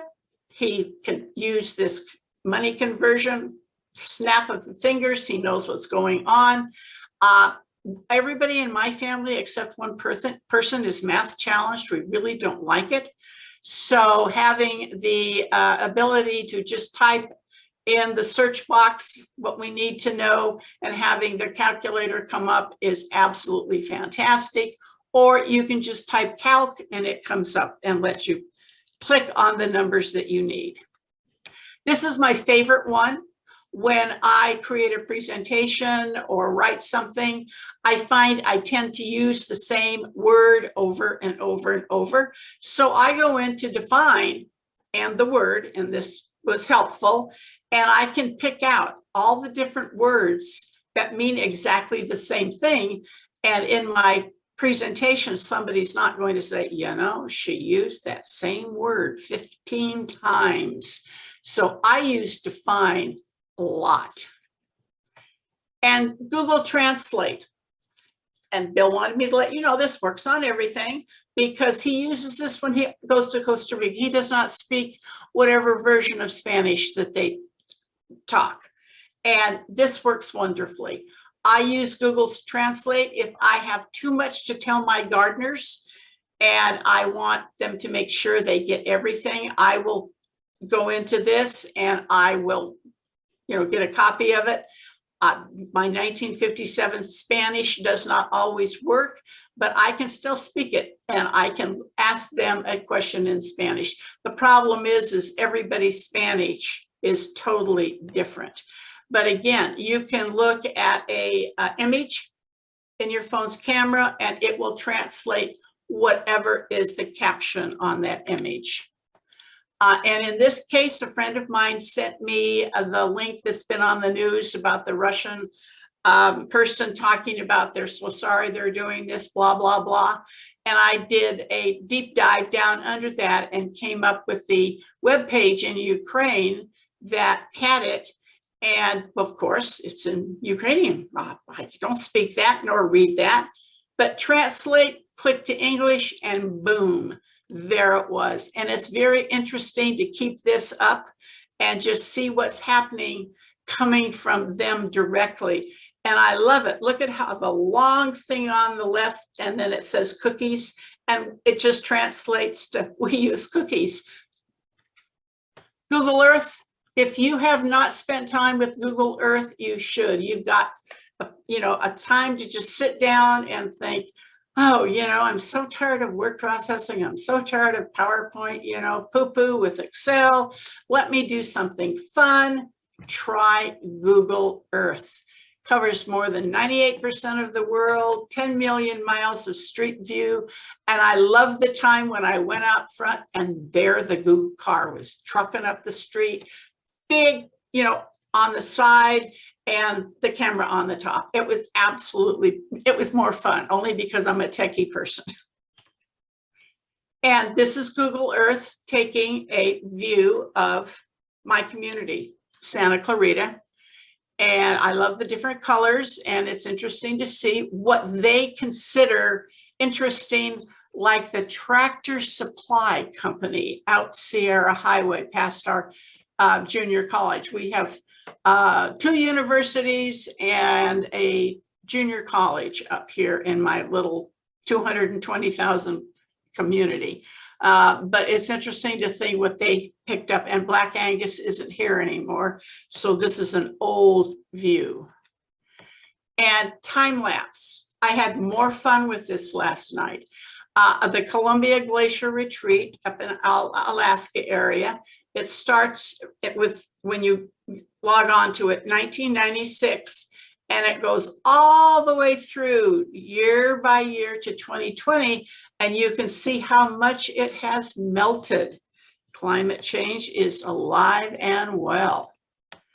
And Google Maps, they have an eyes-free walking nav feature, lets vision impaired users have detailed voice guidance. That's under walking options. And please use incognito mode when you don't want your activity saved by Google. And the satellite imagery is all of the bullet points down below, and the bicycle is in beta, but they're going to have something for everybody, except if you're Batman and you're going to fly down the street. If you don't want to be seen on Google Earth or Google Maps, you want your house private, there are steps to make it so your house doesn't exist. We were looking at the internet again in my adult ed class, and this guy raised his hand and he says, wait a minute, I don't like this at all. He said, I have a large RV. It is always parked in my driveway. If somebody looks at my house on Google, they're going to see that RV. They drive by 2 or 3 times during a week and it's not there. They're going to know I'm not home and I'm probably traveling. When I get back, everything in my house could be gone. So to solve his problem, he blurred the image so you couldn't see the picture. Permanent, never to come back again. And if again, you're over 18, and I'm assuming all of us are, we can become Explorer volunteers and write reviews, share photos, answer questions, add or edit places, and check facts on Google Maps. Again, if you don't have anything else to do, this might be fun. But millions of people rely on their contributions to decide where to go and what to do. All you need to do is sign up with your Google account and select your current location. I did this just for grins to see what would happen, and you earn points towards getting new things. I didn't sign up quite that far. But there in October, you can see all of the places it went. And I mean, this list goes on and on and on and on. Talk about Google knowing everything. And they said, oh, look, you've been to the XYZ place. You're 1 level away from a local guides package. And after I saw that, then after I took my screenshot, I said, no, thanks. And if you wanted to join the community and get those perks, you could. But this has a detailed list of when I stopped by McDonald's and got my 2 Diet Cokes, no ice, add 2 slices of lemon, no straw because I'm taking them home. And on and on. And I can tell you probably what I did at each one of those places. That lunch at Red Lobster was outstanding. But I really don't like them knowing this much about me. So nothing is on here after October 2021. So what does Google know about us? They have a central hub where we can see all the data associated with our accounts. Rob touched on this a little bit. Go into myaccount.google.com and take a look at where you've been. I mean, all your searches, everything you've read, your YouTube, every single thing, they are tracking all of it. And many people don't want that to happen. So Google says, you know, we can be good guys too, and we can give you control over your data, and we can easily delete a lot of it. And talk about setting up rules. You know, you can set it up to automatically delete after a certain time. If you find that all of this stuff is in there and you go, oh my gosh, I can't believe all that's there, you can manually delete it, but it does take time. But create a rule and off you go. And it knows everything. I looked into all of these things, and I have my Google friend over here to my left, and my commands were in there too. And, you know, it all depends. I have been doing this for 34 years. Back in the day, we didn't know, we weren't supposed to let everybody know, you know, what was happening on when we were on the internet. And my comment always is, I'm on all the bathroom walls in the internet, because back in the day, we didn't know any better. But you can delete it in your Google account. And before I got rid of, you know, the timeline and everything, my daughter's mother-in-law and I took her on a field trip, and we went up to Lancaster for lunch at Farmer Boys. And you can see that my April visits, this is April 2020, when I didn't really have any place to go. 3 cities, I went 34 places that month. I drove 159 miles and 10 hours on the road. That is minuscule compared to what I would really have been doing if COVID hadn't been around. But I first stopped at the auto body parts down in the lower right corner, because the pan under my engine was loose and I didn't want to go all the way, no, it's 30 minutes up to AV. So I stopped there, and they came out, laid down, and put the bolts back on again. Then I stopped at a drugstore, and then I picked up Carol, and we drove up to Farmer Boys and had lunch and turned around and came back home. She was getting stir crazy.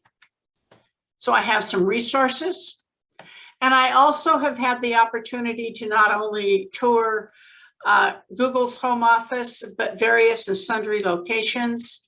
And here's Venice. And when you walk into Google, this is what you see. Either side and the top ceiling of the corridor leading into the company has all kinds of the Google Doodles. And they have a lot of gaming areas around for their people to rest and relax and collaborate. And they truly use this as collaboration time. And this is in Venice.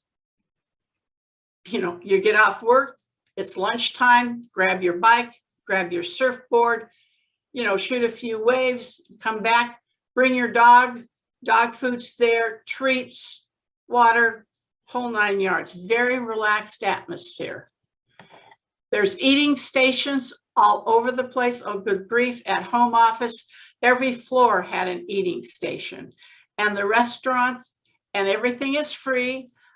There was Mexican, Asian, you know, all different varieties. They use real china, real silverware, real glasses, no paper plates, no plastic, no nothing.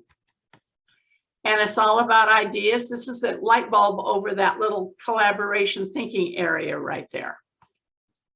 And down below, when the people come into work, they pick up their laptop and they don't have one of their own. Everything is out on their servers and they start working. If something happens, these are the 2 people that check them in and out and also fix them. And on the right, you can see where they are collaborating in the walkway. And there's a piece of butcher paper up there on top of the wipe-off board. And this is YouTube and Playa Vista. And on the other side of that hill on the right-hand side is the Pacific Ocean. And this is a whole different scene with the bright colors. And there's a board with upcoming events. And it was a small location, and that's a small little eating area, but they have that pub back there where you can go and have lunch. And this is outside. And there's one of their studios. All in all, it is a fun place to go. And I had the opportunity to go to Venice and YouTube because I was a chaperone with the Los Angeles Computer Society.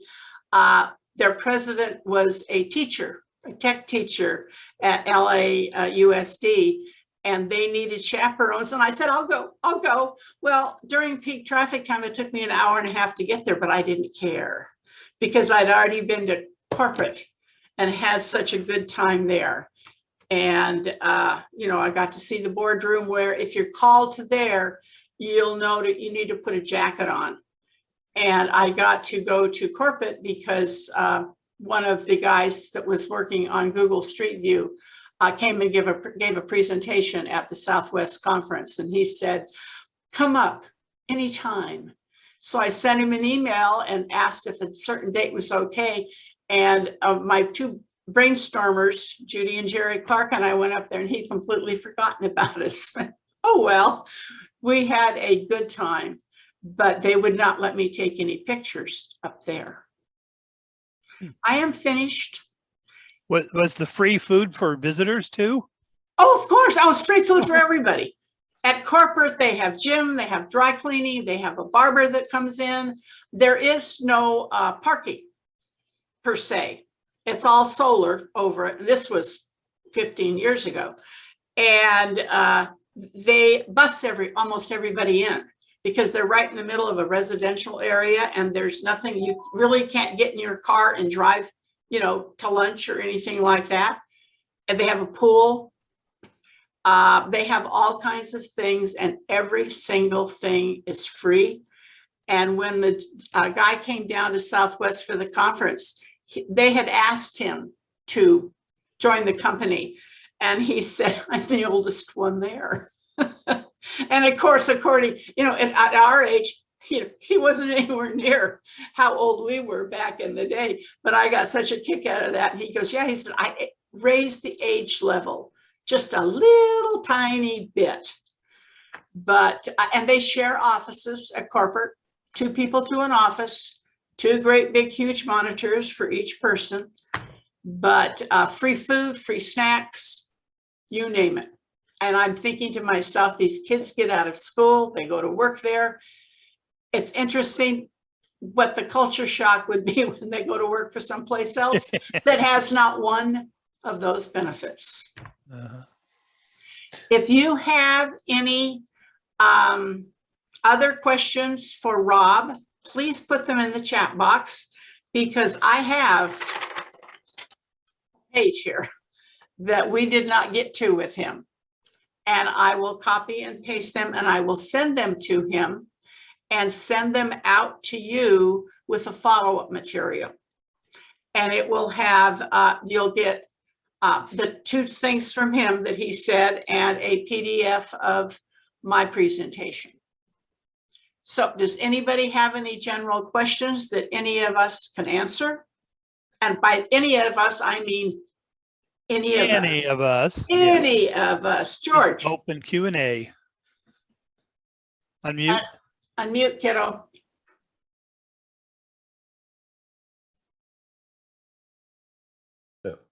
The fellow who was concerned about Google having access to everything, you should do a takeout. I do a takeout every couple of months of everything, just in case Google should ever decide that they don't want to have anything to do with me. That's your only protection. It's not going to have the organization that you get. You know, you're not going to have folders and things organized like that, as far as I know, but at least all your emails there. And there's nothing wrong with using a Gmail server in Switzerland like Proton Mail for stuff you don't want to have US laws applied to. So not really a question, just 2 comments. Right. And we don't know that US laws don't apply. That would be a question for Google to see if everything is specific to the country. I would think that would be an extremely difficult thing to manage, but that's just me. Or the application. I don't think I think they have different rules for different applications.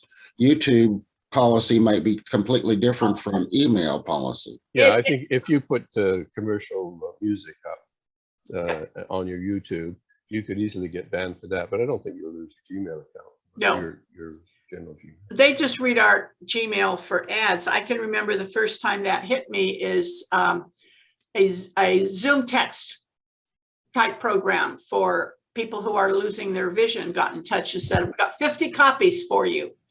Will you please find 50 people to review them? And I said, well, of course, because I send out the push articles for your newsletters. And I found 48 and got a few reviews. And after that, there were the ads for all of those types of programs. And that was the first time it hit me about the ads and them reading the subject. They only read the subject lines, so to speak. But I found that was interesting. That was my first entree into the world of Gmail and ads, and it really hit me between the eyes. If you get banned from YouTube, you have violated the copyright policy. 3 strikes and you are out. And when you are uploading your video, you need to wait and be very, very careful. When you get to the end, you want it to say, we find no copyright issues. I did that, and one of our presenters had a Sony video clip. They caught it immediately and said, you can leave it in, which would be a commercial for Sony, or you can take it down. So I deleted it and I played our video, and I took it out because it was just a demo of what the presenter had thoroughly talked about. But we'd have no strikes, but literally 3 strikes, you're out. You cannot retrieve any video that is up there, and you cannot open another YouTube account. So be aware of that for those people who upload their club videos. Kevin. Yes, thank you so much. I turned off my picture for a moment and I can't find myself, but that's a whole different thing. We see you. Yeah, we see you. You're alive and well. Oh, good, good. Okay, thank you, thank you. I just wanted to mention in response to a few of the other questions that were made earlier, someone's wanted to delete their archive, and I just need to make you be very careful with that, because the archive, as I understand it in Gmail, is where everything goes that's not in your inbox. So all of those things that you may have created labels for, if you delete the stuff that's in archive, you're going to be deleting the stuff that's actually in your labels. So it's not like labels are not like folders in the sense that if I put it with a label, then that's in its own little place. A label is just like a tag, as Rob said. So if you delete stuff in your archive, you're really deleting it. And your archive is the main repository of everything that's not inbox. So that means all labels and all. Emily, you had mentioned wanting to move email from Thunderbird back into Gmail. And I had to do this I had to do something extremely similar to this recently, where they were using Thunderbird and they wanted to put their email back into their email providers. What we did is, I don't think we were able, you could do a couple things. You could try to have your Gmail account in Thunderbird, which I think it already is, and you have your local folders, which are also in Thunderbird. You can try to just open up the local folder and try to drag the email back into your Gmail label or into your Gmail inbox. If that does not work, then Thunderbird allows you to drag emails into a folder on your hard drive of your local computer. So if you're using Windows, you could create a folder, call it temporary Gmail stuff, or temporary Thunderbird stuff, and then drag emails from your Thunderbird local folder into that folder on Windows, and then drag those emails from that folder into the Gmail label or into the inbox on your Gmail on your Thunderbird. And we were very pleased that it was a few steps to do, but once you could move huge groups, huge amounts of email from your particular local folder in Thunderbird to that folder on your computer, and then just move them again from there right back into the Gmail. Well, we moved it into the, I'm not sure if it was actually Gmail we were moving it into, but it allowed us to copy those right into that other email provider's folder, which was great. Isaac, you had mentioned that your emails were missing. I think you've already done these two things, but you said that you were reading an email and then after you read it, it disappeared. Yes. And I'm not sure, but I would look for filters, which you may or may not have already said you looked for. And I would also look for extensions in Gmail. Other than that, I don't know, other than searching the web for more help. Thank you very much. That You're has welcome. happened to me and it's gone forever. I have no filters. I have just plain, and I will, call John and say, John, didn't you send me an email? Have I lost my mind? And he'll go, no, I did. It is nowhere to be found any place. It just goes poof. It's gone. Camera's on. And it's one of those things never to be found out about why. Eric, it's your turn. Okay, thank you. Bye. Okay, I have a few questions. How many emails in Google? Because I'm in Yahoo at this point. I'm not active in any Gmail. How long? He said it inactive for a certain time and they'll just delete or cancel your email. How long is that? If it's in spam, your spam file folder is emptied after a certain point of time. They do not do anything with your inbox. No, in spam, it's 30 days. Right. And theoretically, they empty your trash. I have never found that any email has ever emptied my trash. Jim Evans has 4,000 in his. Thank you, my case in point. And he hasn't been with us since 2015. I wanted, no, if you don't ever use your account, they demanded that I set up a Gmail to go with my computer and I never use it. Do they kill the Gmail? Nope. There's something about if you died that they make it inactive. No, you have to set it up, or you have to, your digital asset executor needs to have your username and password so they can go in and shut it down for you. Okay. Otherwise, it'll be there forever, getting ads and messages until you have 4,000. I have 24,000 in my Yahoo email. I would delete most of those. One of the things I spend the most time with in the last year or two is going in and deleting before if something either looks vitally important to read or to delete. That's all the time I seem to have to look at email. But if you go start at the end, none of those are worth anything because you don't know what's there. I do. I use the search box all the time. I have some vision problems and I can't roll through stuff easily. I use the search box constantly. And every once in a while, something from 2012 or 15 or 14 comes up that is interesting. Because then I didn't have, it was easy to go through and save what I wanted in those days. That's the operative word, interesting. I wanted to try to keep some of my things around. Once a month. I go through my spam. I've been hitting spam for all these stores. I can't believe how many people had my email when it started with the pandemic and you can come into our place, you can do this, you can blah, blah, blah. I started hitting those as spam, including Facebook, which I hardly ever use. But when I go through my spam, I can go through them and peek and see if there's anything I want to look at. If there is anything in your spam that you have subscribed to that you don't want to receive emails from them, feel free to unsubscribe.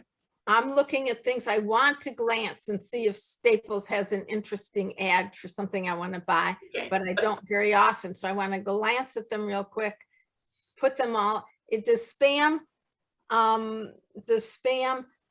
go to Google and they mark Facebook as, or whatever stores or something as real spam, or does it only work on my computer? Someone has told me both answers. I don't get any Facebook emails at my Google account. I only get them at my account I've had since 2003, and they're never marked as spam, but I don't get ad information or anything like that. I only get notifications from Facebook. That's all I'm interested in. I'm not interested. I'm asking, when I send some things and I call them spam, does it damage the store or the company or the person, become a real spam thing? Or is it just for my benefit? They're all in one place. In your case, it's for your benefit, but if there's a gazillion people that say it's still spam, then they're considered spam. But I would imagine that number is extremely high. I'd make a folder that's called to be read later and only put stuff in spam that is really spam in your mind, but stuff you want to check later, create a folder and say, check later. But I would have to look at each one of them and check them and send them into that folder. Well, you could make a filter for the, like the Staples, and say Staples, go to the check later folder. Yeah. Gee, I delete all those because I'm not interested in buying anything from Staples. Well, I just picked them as an example. There's many, many. Good. And I have some limits to what I can look at and watch. And then vertigo kicks in from all the pixels on my computer and I have to stop. So I'm trying to adjust my limits and make it easier for me. Right. And when I go work on somebody's computer and they have Yahoo or AOL, they are very delighted that I can check a bunch of them and delete them all in bulk. They're very excited about that because they don't know how to do that. And after I show them how, then they are doubly thrilled that they can just check them all and they will go into trash, and AOL or Yahoo will take care of it for them. And I do have to say, one of the presidents of a group in Southern California, his AOL has been hacked 3 times.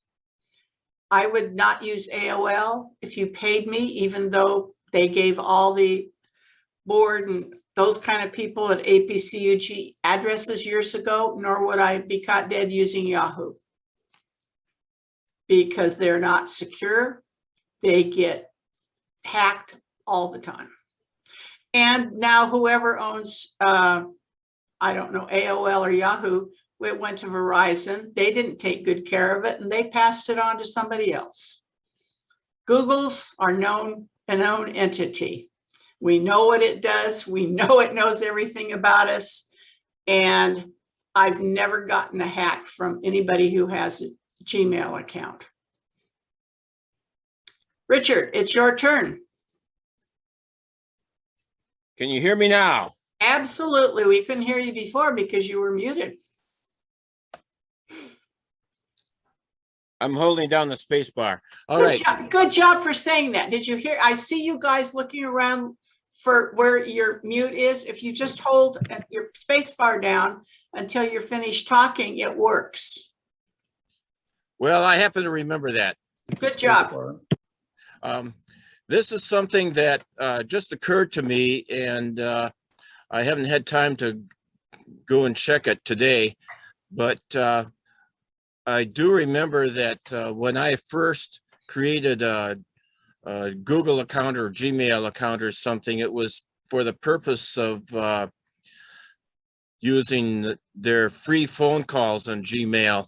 It's sort of some kind of VoIP, I think. Does anybody happen to know if that's still available? Google Voice is alive and well. It has nothing to do with Gmail. It's just something that they use. Thank God for us, because APCUG had a Google Voice account and nobody passed the information down. They just died on us. And so I have been ever I don't know, so. but I found these Oh, results on shoot, search. there he is again. It just went away and we had no idea where it was or anything. So you do have to keep using it or it will go away, but it's called Google Voice and it is free. And many people use that as their primary number. You just don't know that's what they're using to call you with. It can be forwarded the whole 9 yards. So give it a search. That's what I need to know. Thank you very much. Carl. Hi, Judy. The presentation today was just awesome. I think the word is expeditious or something like that. One thing I learned, and I'm not a Google, I'm just a novice. And, but I was running, I want to share a tip that I came across, and I'm sure you know it. I was bumping the 15 gigabytes, you know, and I looked in my storage and it said, "Is my mail?" Well, I have like 2,000 still messages in my mail, and I thought, oh, how am I going to get rid of all of these, you know, and what have you? So I looked a little further. What I uncovered is that something like 12 or 13 of that gigabyte was due to mail with attachments. And I never made that connection. And so I was able to sort those out. I don't remember how I did any of this, but that was quickly got rid of about 12 gigabyte. And there were messages that I had sent to like my brother. I've been to racetracks and stuff, and I would record the, video recorder in the car, and I would send it to him. And I didn't realize, well, that's all old stuff. You know, it was still there. And without much effort, I was able to increase my Gmail account by like 12 gigabyte without having to pay additional, because it's all old stuff. I'm sure he's deleted it already, but it was in my outbox. Excellent idea for everybody. We don't think about that, but you can attach up to 25 gigs to your Gmail account. Other than that, it will create a link that the recipient can click on, and somebody sends you a whole bunch of photos. It's all taking up space. It's either in your inbox or your sent box. So, Carl, fantastic idea. Thank you so much for that. Another comment. You somewhere along when you were doing towards the end of your presentation, you were doing the Venice Google or whatever it was, and also the I forget the YouTube site that you were going to. Just before that, you put up a slide, but it was only up there momentarily. It was on your resources. There were HTML lists. There was about 5 or 6 of them. I don't know how important they were. If you could post that again in chat somehow, that would be nice. You're going to get a PDF of the presentation. Okay. I just whipped right on by that because I have stuff to add to it. Oh, I see. Okay. All right. Then, so you knew what you were doing. Of course. Of course you did. I thought I just had blinked and it was gone. No, you know? That was a blink, and you will get a PDF of that, and then Rob's tips and his presentation. And plus you'll get everything in the chat box that he did not have an opportunity to answer, and there's links in the chat box that I will also be including in the email, and then of course the link to the video. Thank you very much. Go get in touch in the next couple of days and ask me when it's going to come out. Okay, I'm expecting my dishwasher tomorrow, and then I have to do my kitchen back together and do some dishes to make sure it works. Bill, it's your turn. Hi. Bill Ginsberg? Yep, coming up here. Okay, thanks. I understand that if my email is testtoday@gmail.com and I add a dot, the receiver won't know my real Gmail. But where do I actually send this Gmail? Do I have to start a new Gmail account to send it? No. Dale Harrington, can you answer that? I'm sorry, I missed the first part of the question. Bill, say again, please. Okay, I understand that if my email is, for instance, testtoday@gmail.com, I can add a dot and the receiver won't know my real Gmail. But where do I send test.today@gmail.com? Do I need to set up a new Gmail account to send it, or is there a way to send it from my regular Gmail? You don't You know, want to I'm set up not- a, Go ahead, Bill. I was going to say, you don't want to set up a second Gmail account. I Not would if I say can you- help it. Yeah, I would say, well, one thing, it What- causes confusion. I would just go ahead and you should be able to send it from your old email address. The other one is just it's just a temporary one.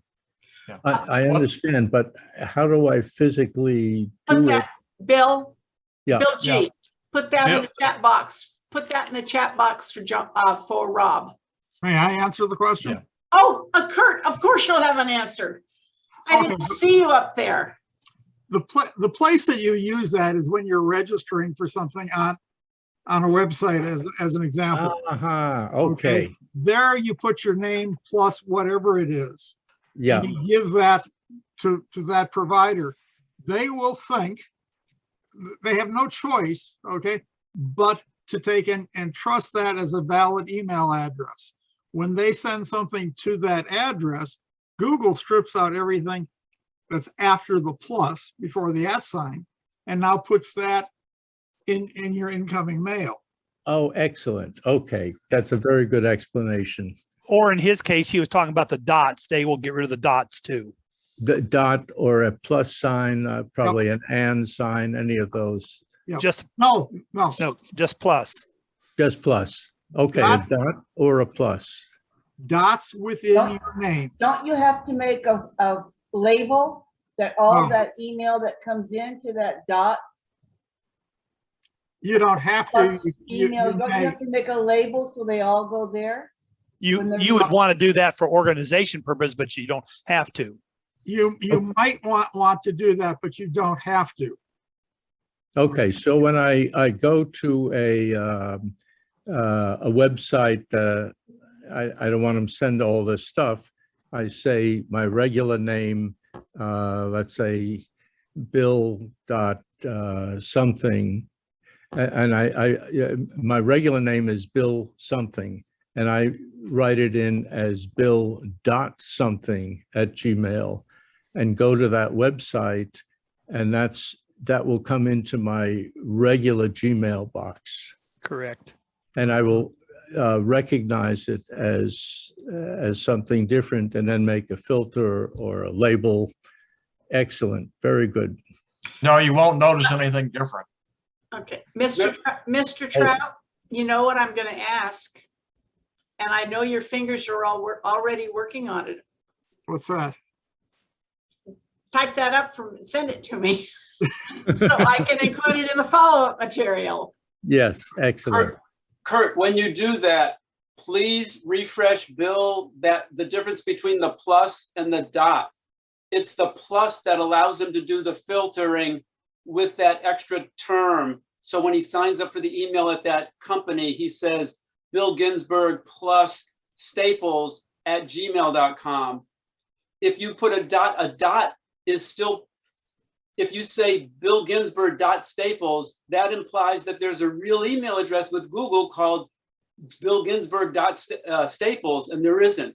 It's the plus that Google throws away, but allows you to still have this like pseudo email address. So you would say Bill Ginsburg plus Staples on Staples website, saying, yeah, go ahead, give me email, see if I care.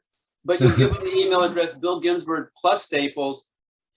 In your Gmail account, you'll set up a filter that says when I get an email that's to Bill Ginsburg plus Staples, then send that into my spam or send that into a label I've created. Right, a label.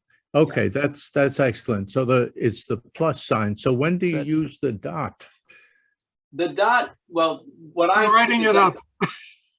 Okay, Kurt's gonna write that part up. And But you're that- gonna write the plus up and send it to me. Oh,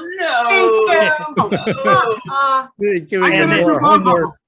And then the other thing is then, Bill, is if you get an email from me addressed to Bill Ginsburg plus Staples, you'll know that Staples sold me your address and I'm using it to send you junk. Okay. Now I can join the CIA. Okay, over to Dale. You're on. Thanks very much. I may have missed something along the conversation. I came in late. I apologize. But as far as the retention period for inactive accounts on Google, it's 2 years. Okay. Unless you sign up for the inactive account manager. Because that's just the way they operate. Now, that's all of Google products. So if you sign into any one of them during that 2-year period, your account will not deactivate. However, if you don't sign into Photos for 2 years, you might lose all your photos. If you don't sign into Gmail for 2 years, you might lose all your Gmail. So you have to be very careful. I sent a couple links to Judy through the chat that has the description directly from the Google support site. So, you know, just go ahead and send that out with your other stuff too, Judy. And you have to type something else too now. Yeah, and that is true because that's how we lost our Google Voice. And I have lost the Gmail account that I was no longer interested in, and therefore blah, blah, blah, what you said. No. So thank you so much for saying that. Okay, one more thing, the Google Voice, if you have it and you don't use it very often, though, you'll get an email telling you it's about to be deactivated or inactivated. So you need to go in and send yourself a message or send a message from it. And I personally think every single computer club should have a Google Voice number on their website. It comes to whoever in an email, because there are people out there who would still like to pick up the phone and call somebody. When my group had one, it's had the exact same answering words by me that we had when we actually had a physical phone with its own number. But, you know, just in case there's that lone person who wants to call you guys, doesn't hurt. Google Voice has difficulties in Canada. Oh, sorry. And the other thing is you don't have to pay for a phone in your, if you have a location like we do, we pay for a phone. If we had a Google Voice, it would just be a free. Yes. Can you call a long distance with Google Voice? Or Yes. is it you could call anywhere in the US and Mexico and Canada? Check it out, Google it, but you can, and again, you can port it to your own number. And there's all kinds of stuff that you can do with it now that when we had ours for the club, you couldn't do. Kevin, you're on. Watch what you say. You might have to write some more things. Yeah. I actually, the reason I had raised my hand was because when I heard Bill Ginsburg talking about the dot, I knew he had a misunderstanding, and I was just trying to scream and say, "Let me tell the guy." But, Cool. Okay. That's what we're here for. But I have a couple things if you want, and then I've got to get going. My wife needs to use the office, so I've got to get out of here. Google Sky used to have an app. I don't know if you can still get it for your cell phone. It was incredible. You could load this app on your phone. You could go outside at night, point your phone to wherever you're looking at in the sky, and it would tell you what constellation you were looking at. And it was incredible. So if the planets were low on the horizon, and I don't know, my astronomy is terrible, I could put it down low to the horizon, and it would tell me if it was Venus or Mars or whatever planets were there. And just for fun, of course, I pointed it to the ground, and it told me what planets were shown on the other side of the Earth. I thought that was really cool. And Judy, I put a chat on yours. I did a quick Google search, and I found something for the location of Google servers. They have a worldwide map with red dots for every location they have. And they also, but when you zoom in a lot, they don't give you the exact location. But then, I looked on the side, and they actually listed the name of every city and state where they've got servers. So I thought that was cool. They Thank you, have guys. they have that map up at home office. And when I asked, you know, a more the next level question, they just we can't tell you is the answer. Where their other servers are. Right. Yeah, I would. Yeah. Yeah. They also have a waterfall effect going on that was absolutely fascinating. And it was all the searches all over the world.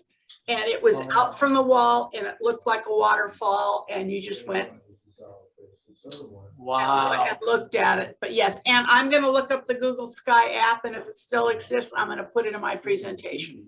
We have a server farm here in Oklahoma. I know you do because I talk about it.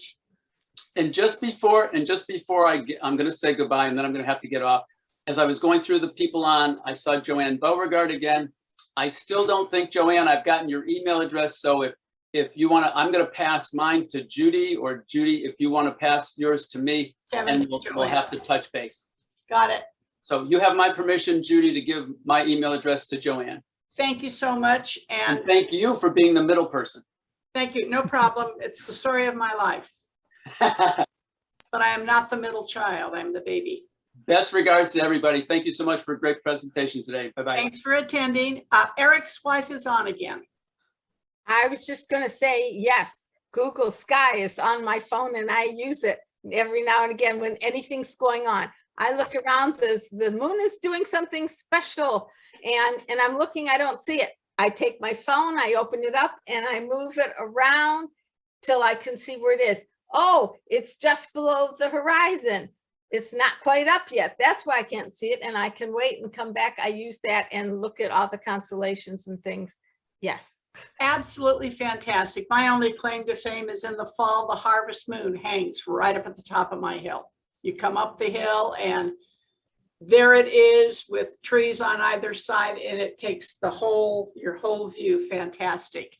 Any more questions? Any more? Could I say something, please? This is John Stamfel. Uh-huh. One thing that was not said, and someone said they never use their smartphone. I have had to help many people recover their forgotten Gmail or Google account passwords.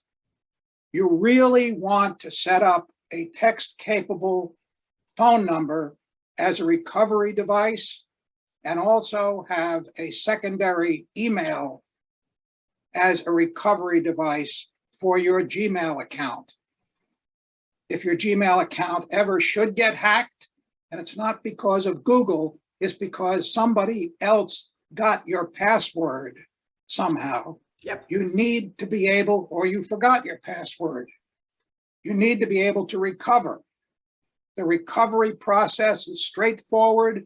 They give you all kinds of help, but the best way is by having a text message sent to you to your smartphone that receives the code in the text message, or by having a secondary email account that they can send the message to you.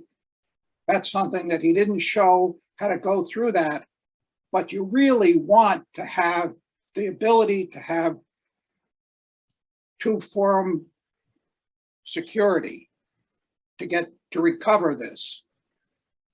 And you will all eventually have 2FA on your Gmail account. I understand that you can, if you have it now, you can get rid of it. But over time, like the EU and Google were adamant about all the websites being HTTPS, whether you sell anything or accumulate anything. And over time, if your club site does not have an SSL certificate, people search for you, your group will go to the bottom of the list. It will no longer be on page 1. It might be on page 16 because they're adamant about HTTPS.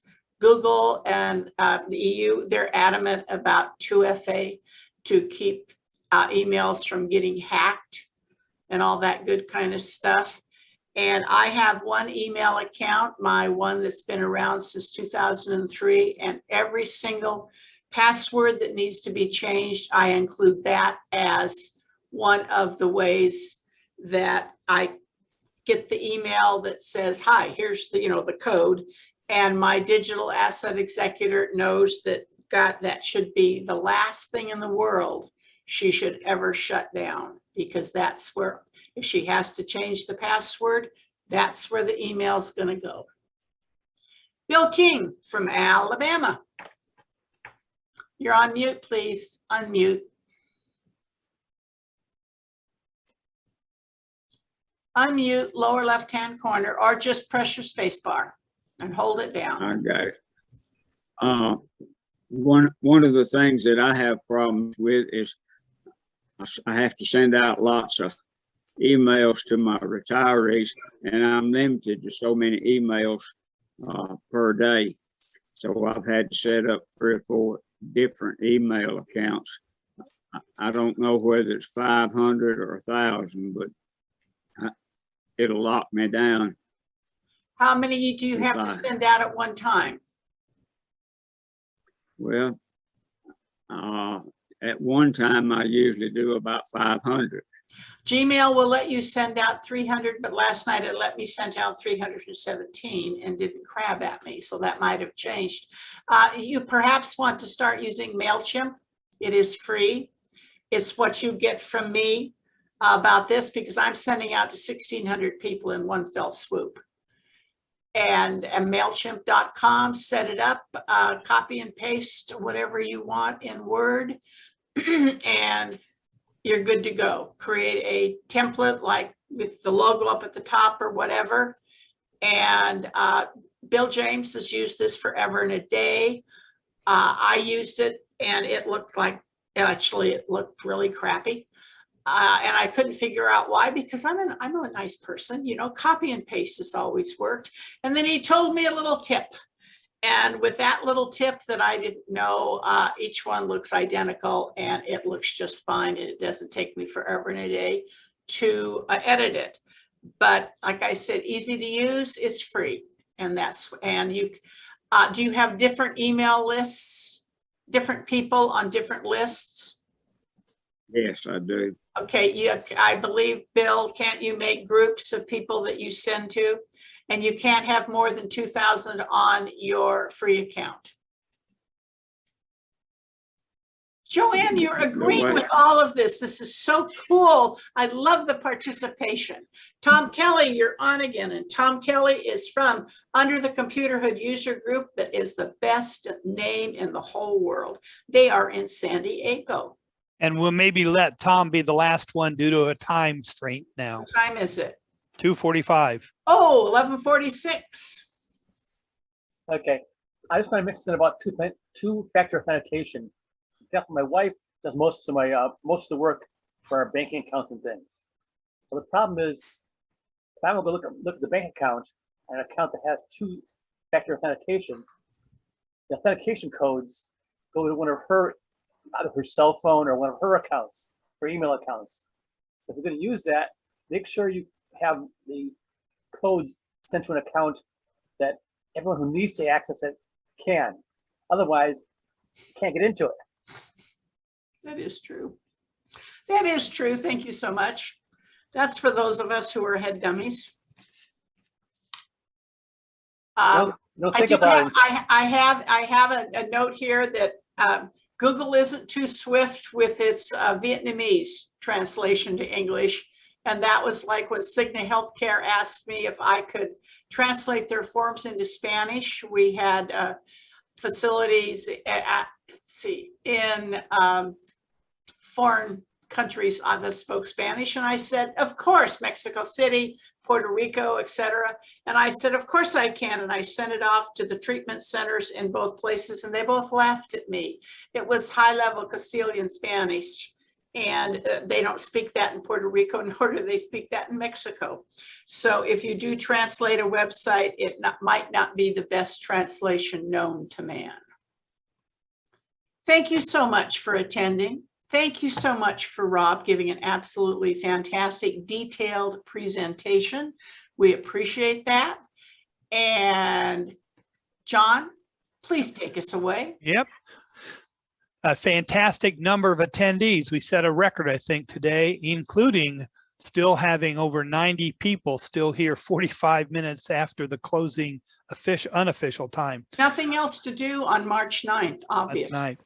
Well, a lot of good things still coming up. Want to remind people of Learning Linux next week, talking about software. And then the following Wednesday, we will not have a Wednesday workshop because we are having a bonus Saturday Safari with photo editing with John Kraut.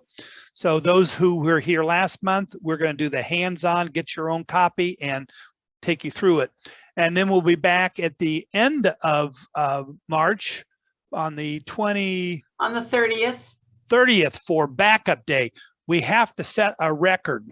We can have up to 500 people in a Zoom meeting, and I want to turn people away because everybody should be here, because if you're not backing up, shame on you. You are going to get yourself in serious trouble now or next week or next day, but you're going to get it. Yep. So I have had 2 hard drives die. Uh-huh. I speak about the Southwest Conference, did it for 23 years. 2 of those years, if I had not backed up, we would not have been able to have a conference. We would have had to cancel the hotel, pay a forfeit fee, return all the registration money. Thank God for backups. And everybody that attends is going to need to take the pledge that they will back up, just like we did last year when we actually had it on World Backup Day. Hey, you guys, remember, I'm a mom, a Grammy, and a teacher. We all participate, okay? I'm a trifecta here. But if you have your favorite backup program and you swear by it, please get in touch. And all you need to do is say a few words about it. You don't have to do a presentation.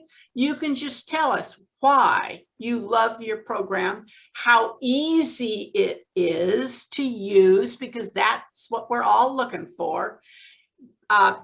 Bill is going to talk about OneDrive.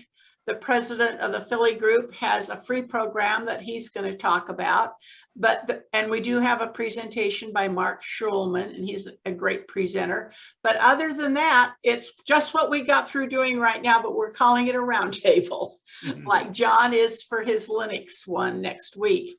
And we just want to give out as much information, because I bet if I asked you to raise your hands, there will be many people right now who are going to turn off their screens or whatever, so we can't see you not raising your hand when I ask how many people back up, which is the typical place we know we should do it, but we don't.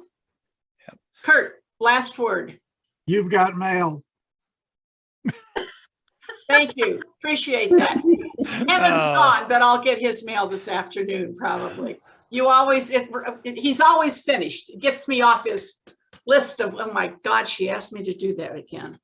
And I do thank you. John, over to you. Thanks a lot. We appreciate your attendance as one of the benefits of your club being a member of APCUG. If you have any ideas for future workshops, you would like to take part in a workshop, please let Judy know, because you don't have to have any huge talent. Just watch some of mine and be a part of it. Be a part of a panel. You know, help share what you know with somebody else who doesn't know it. That's what it is. Members helping members and all that. So we'll see everybody in the next few weeks. Watch your emails, get yourself registered, and have a good March. In like a lion, out like a lamb.